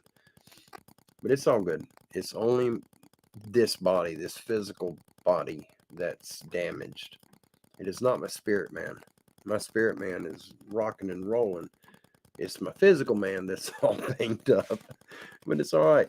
The quicker it breaks down, the quicker I get a new one, a new body, and I won't be locked. It's like I'm stuck in a jail, being stuck in this physical body. That's the way it feels to me. Like I'm in a flesh jail, and I'm so ready to be set free. But I'm not gonna push it. I'm not gonna make that happen. That's when the Lord comes to get me. Yeah, Brother Butch, absolutely. And there's, here's another one. And I deal with chronic pain. A lot of us here do. Brother Butch, right there. He has chronic COPD. Between the chronic COPD, the chronic pain, the chronic, the heart. What is it? The heart. Oh, I can't even think now. The heart failure, chronic or congestive, chronic congestive heart failure. I don't remember. Anything with chronic in it is bad. You don't want chronic. We don't want any of this stuff, but it was handed to us, and we got to deal with it. We got to absolutely deal with what the Lord has placed in our lives, and just don't run from it. Be prepared, not scared. Grab it by the horns, and fulfill your will. Whatever God's put in you, fulfill that. Don't let nothing stop you from doing it. We got the backing of the Most High God, the most powerful being in existence, period. He's our Father. He backs us and supports us in whatever we do. And as long as we stay focused on Him and try to fulfill His good will in our lives, we will be successful and we won't be halted. We may be hindered a little by the enemy, but we won't be halted. And He will definitely put you on a strange path when you start doing that. Sometimes I thought I was going crazy, but we live in a good time. You know, we have a good family here. All of you guys and gals here, you know, we have such a huge outreach. And hey, Harvey Weinstein, it's good to see you, brother. I almost passed you. I thought I seen your name pop up, and then it's gone. All right, we got some. Who is this guy right here? Let's move this dude. I don't know what that is. Alright, sorry about that. I don't know who that guy was. One of them spam people. That's alright. If they come, we move them. Remove them. I'm sorry. Remove them. Let's see. Is that him again? Yeah, we'll block him. Anybody putting this stuff like that in here? Yeah, we don't need that. An error occurred. Okay, let me try it again. An error occurred. Try refreshing the page. I cannot refresh the page. So that's the only downside of using StreamYard as your platform for doing this. When you go to refresh, it will sometimes it'll kill your audio, your microphone. And the only way to restart it is to back completely out and to restart the computer. And so I'm not doing that right now. If you guys see stuff like that in here, people putting this spam mess in there, just remove them. Don't even mess with the timeout thing. We don't need that here. Yeah, it's still asking me to refresh my page, but he's blocked. I just can't remove that without refreshing. That burn it. Yep, spammer from Asia. Ought to send him to Donald Trump's address. Let him deal with Donald Trump for a little while. It's all in good fun. Okay, where are we at? Oh, shoot, I went too far. Yeah, Flat Rock, we added a few monitors, and if any of you here right now that are part of our family, if you're interested in being a monitor for us in the live chat, if you'll let me know right now, if you'll just put on there, you'll let me know, then I will absolutely add you. You don't have to be here for every show. You do whatever you do on a daily basis. Don't worry about when the shows happen. It's when you're here. If we're having a show and you happen to be here, then please, absolutely. Butch, thank you so much, brother. And let me see where we're at. I think I may have to do it. Why is it not giving me the option right now? Oh, where'd Pappy go? Oh. Let me see if it's going to allow me. It's not allowing me to do it for some reason. That'll be all right. I will come back. We got Butch said he will definitely be a monitor. We got Brother Riker. Awesome. Thank you so much. And what I'll do when the show's over, I know I can do it from my phone. I don't know if I can do it while I'm on right now. Kay Reynolds, I didn't see you in there.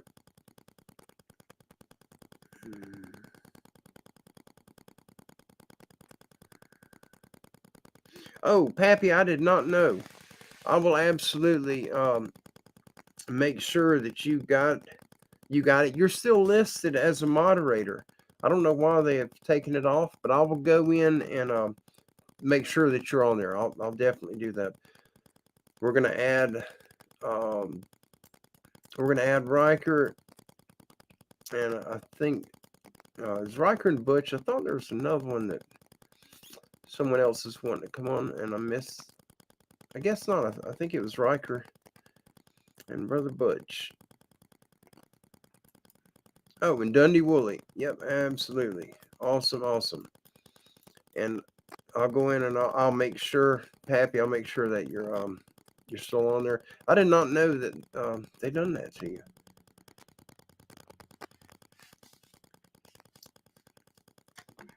Our sister Sharon, awesome, awesome. Thank you so much.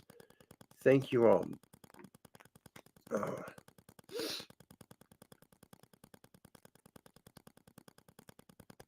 I'm gonna throw that up. What Kevin just posted. C.S. Lewis' book, The Screw Tape Letters, really shows how the demonic realm is at work among us. Great read. Yeah, absolutely. Thank you so much, Kevin, for putting that up. Thank you. Thank you. I will absolutely keep that up there for a little bit, because I'm sure there's a lot of people that are hardcore readers. I'm not a hardcore reader. I wish I was, but it's very hard for me to get the patience or the time to actually sit and be able to read. When I lay down, something inside of me turns off and everything's out. I am asleep within 2 minutes, unless I'm having some type of issue like my back or something messing with me. But normally I pass out really, really fast. And that would be the time Kim reads when she lays down at night. I just can't do it. I shut down too quickly for some reason.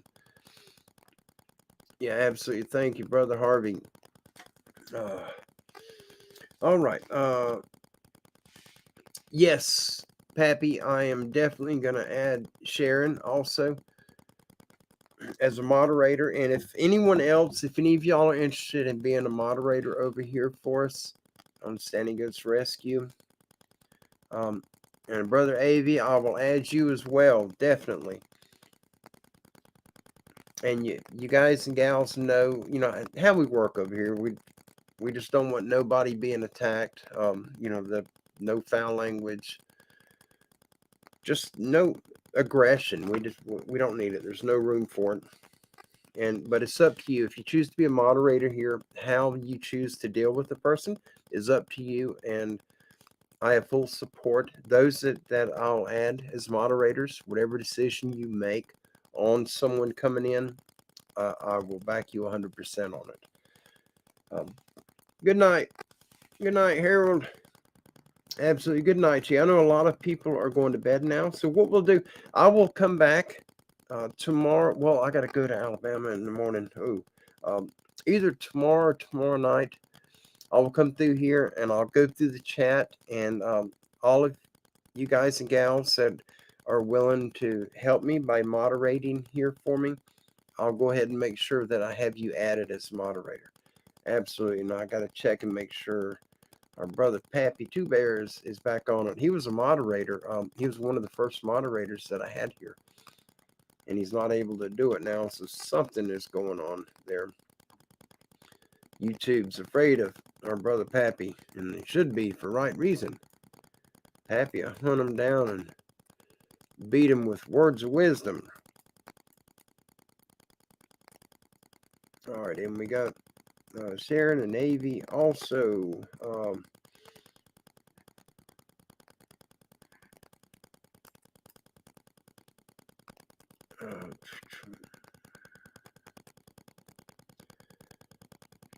I'm going down the list, making sure I haven't missed anything. Oh, my sinuses are doing it to me again.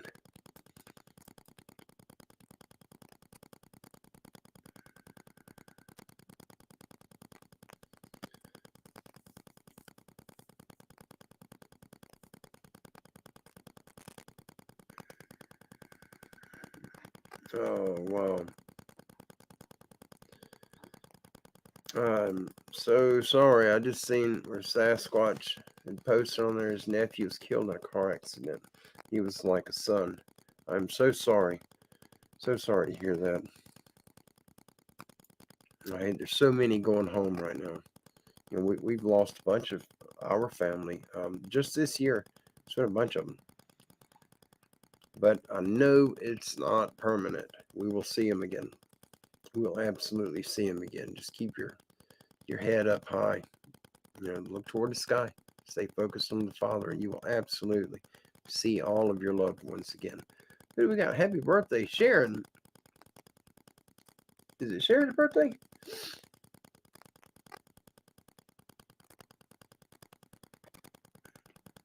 Oh, I did not know that. Well, happy birthday to our sister Sharon.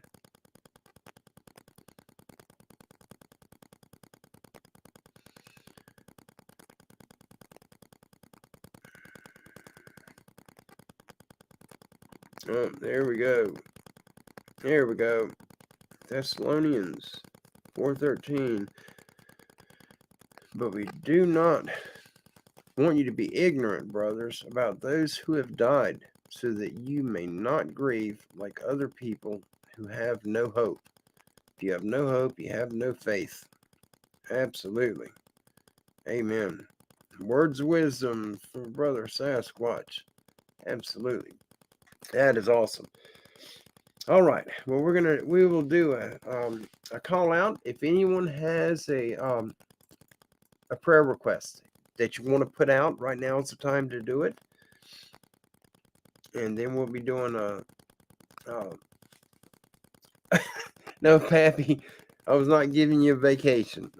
You're part of our family, permanent part. I don't know what happened. I don't know why, but I'm going to check. I'll absolutely check and find out. I was just in it last week, I believe, and you were still listed as a moderator. You were the first one on the moderator page. But I'll go back in there and see what has happened. I didn't even click on it to check anything because you were still listed as moderator, so there was no need to. But I did go into the chat, and one of the recent chats to add, I had to add two people, and one of them was either just below you in the chat or just above you, and it may have got you, but no, it wouldn't have done that because it asked you to add them or remove them, and both people it was add as moderator. I don't know what happened. I will figure it out, and we will put Brother Pappy back as moderator because Pappy's on the ball, absolutely on the ball. My brother till the end and in the next life. That is it. I'm looking to make sure we don't have any more prayers to get out to anybody, and we'll do a umbrella prayer for our family here and everyone else. Vedos Logos, moderation. Yep, absolutely. Moderators. We definitely got to have some good moderators here. Yeah, Riker says that happened a lot on the Christian-oriented channels. I heard that on another channel just recently. Oh, tomorrow, the 13th, is Sharon Guy's birthday. Well, happy early birthday to you. We have a wonderful family here on YouTube. An absolute blessing for anyone at all. Oh, thank you so much, Denise. I will absolutely add you too. I'll be doing that probably tomorrow. I'll be going to bed here in just a few minutes. We're at the 2-hour mark. I just want to make sure there's no prayer requests or anything that I've missed. I don't see anything else coming up.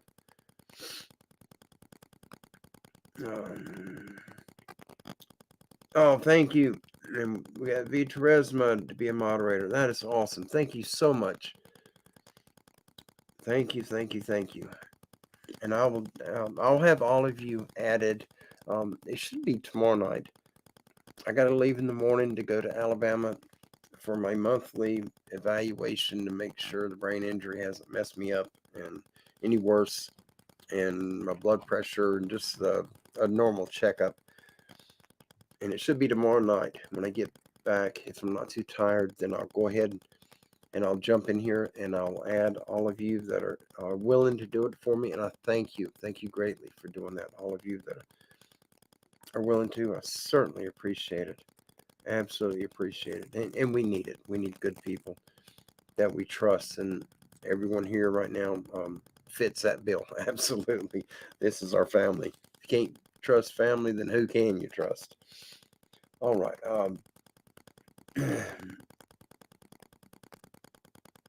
Oh, thank you so much, Jean. You have a good evening. Absolutely. She has got to go. She has a call to get to. And Sasquatch, absolutely, I'll add you. Thank you so much. We are going to have a Christian SWAT team knocking people out. They come in the chat swing, and it's going to be a very quick, short show for them. Thank you all for the support. Thank you greatly. Absolutely appreciate it. I did not see. Oh,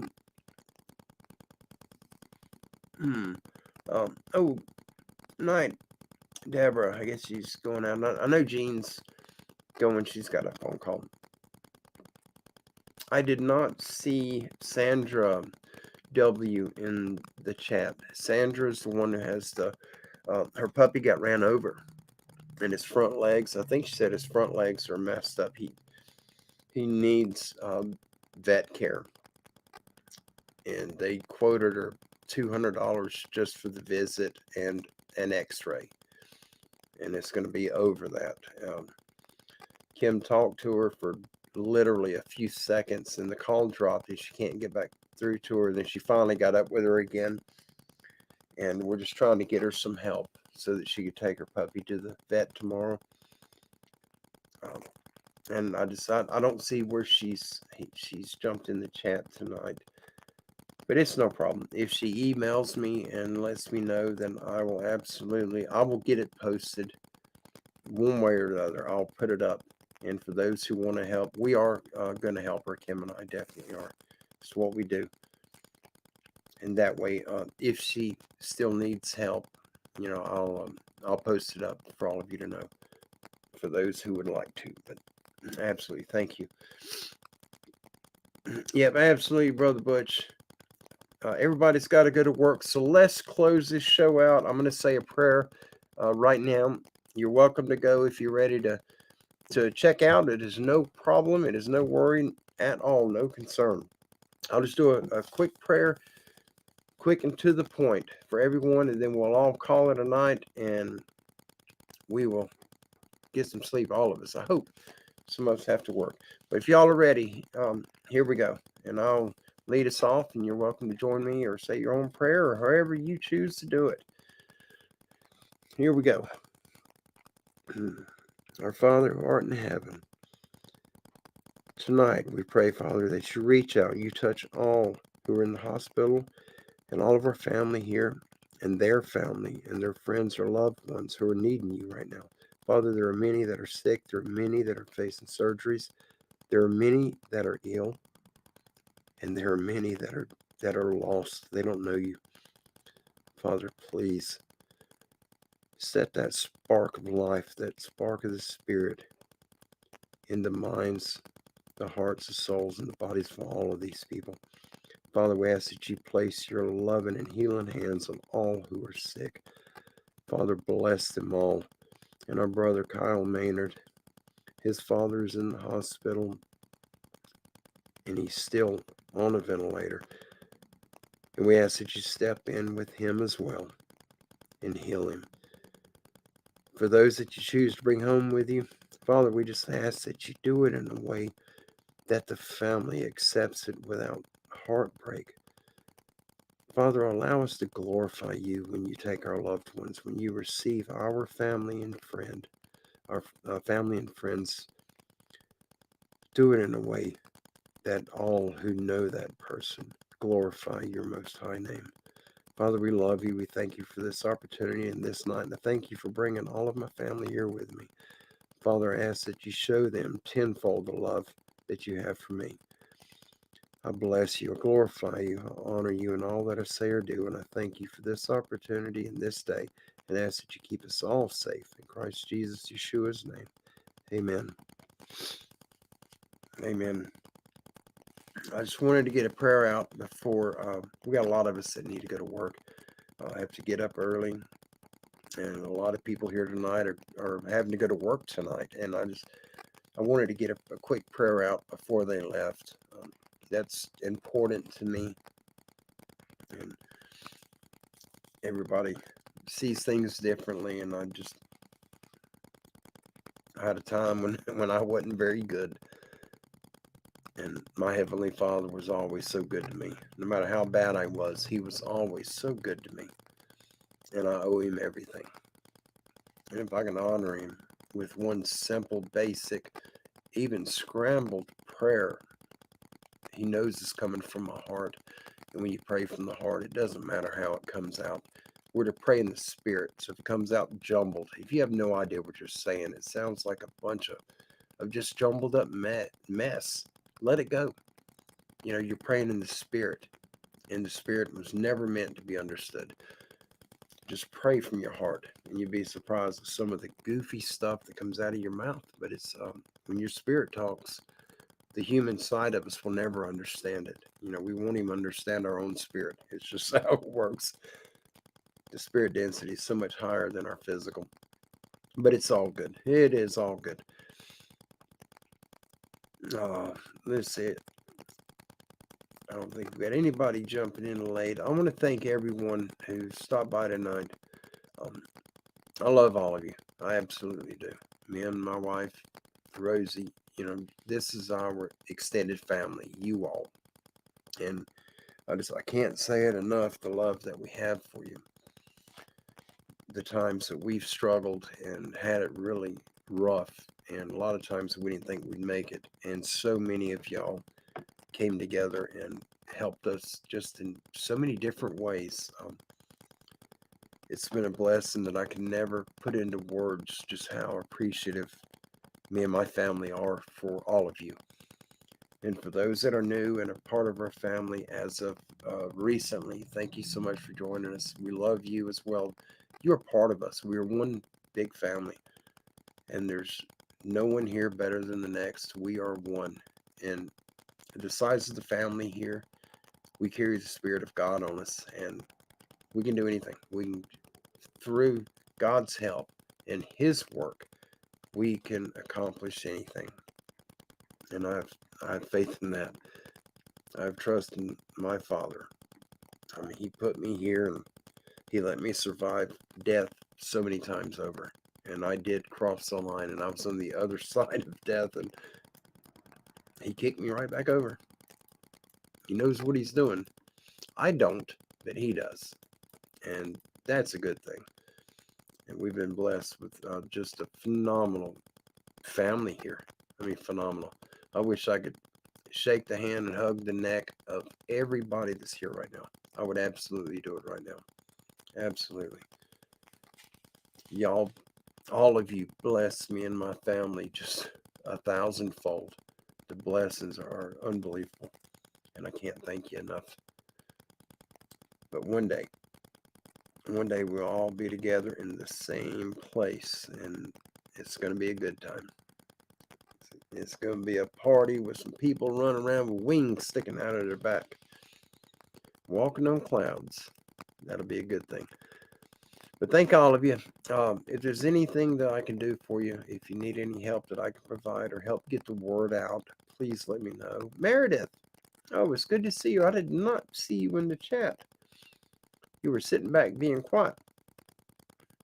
And I've seen everyone else here just about. But a lot of times I do the same thing. I'll put on a show that I listen to, and I put my phone in my holster, my earbuds, and I listen.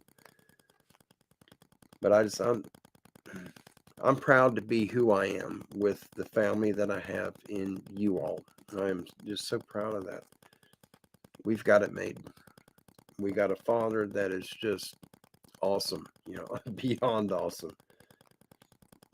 And nobody has a father bigger than ours, and little children would always run around, my daddy's bigger than your daddy. My daddy beat up your daddy. And our daddy absolutely is bigger than anyone's daddy. Absolutely. He created it. All the bad guys, he created their daddy too. He's the big boss. But I had a good time tonight, and I hope y'all enjoyed the rodeo video that we did. That was last night. We went to the rodeo, and we got rained on. We got poured on, but they had so much music in it. I had to add music so I wouldn't get a copyright strike. And then when they started playing our banner and anthem music, if they give me a strike, they give me a strike. I took the music out of that part because it does mean a lot to me. But we had a good time.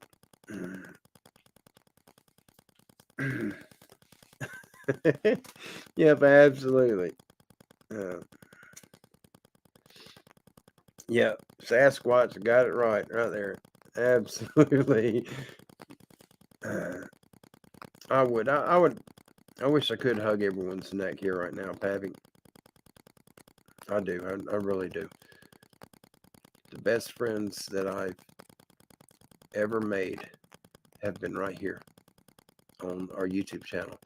And as odd as that sounds, think about the glory that God receives over that. Technology is supposed to be a tool of the enemy. The internet. Inter is to bury someone. When you go to the internment, to bury that person. And net, just catch them all and bury them. Internet, it's not a good thing. But the Father uses it to glorify Him.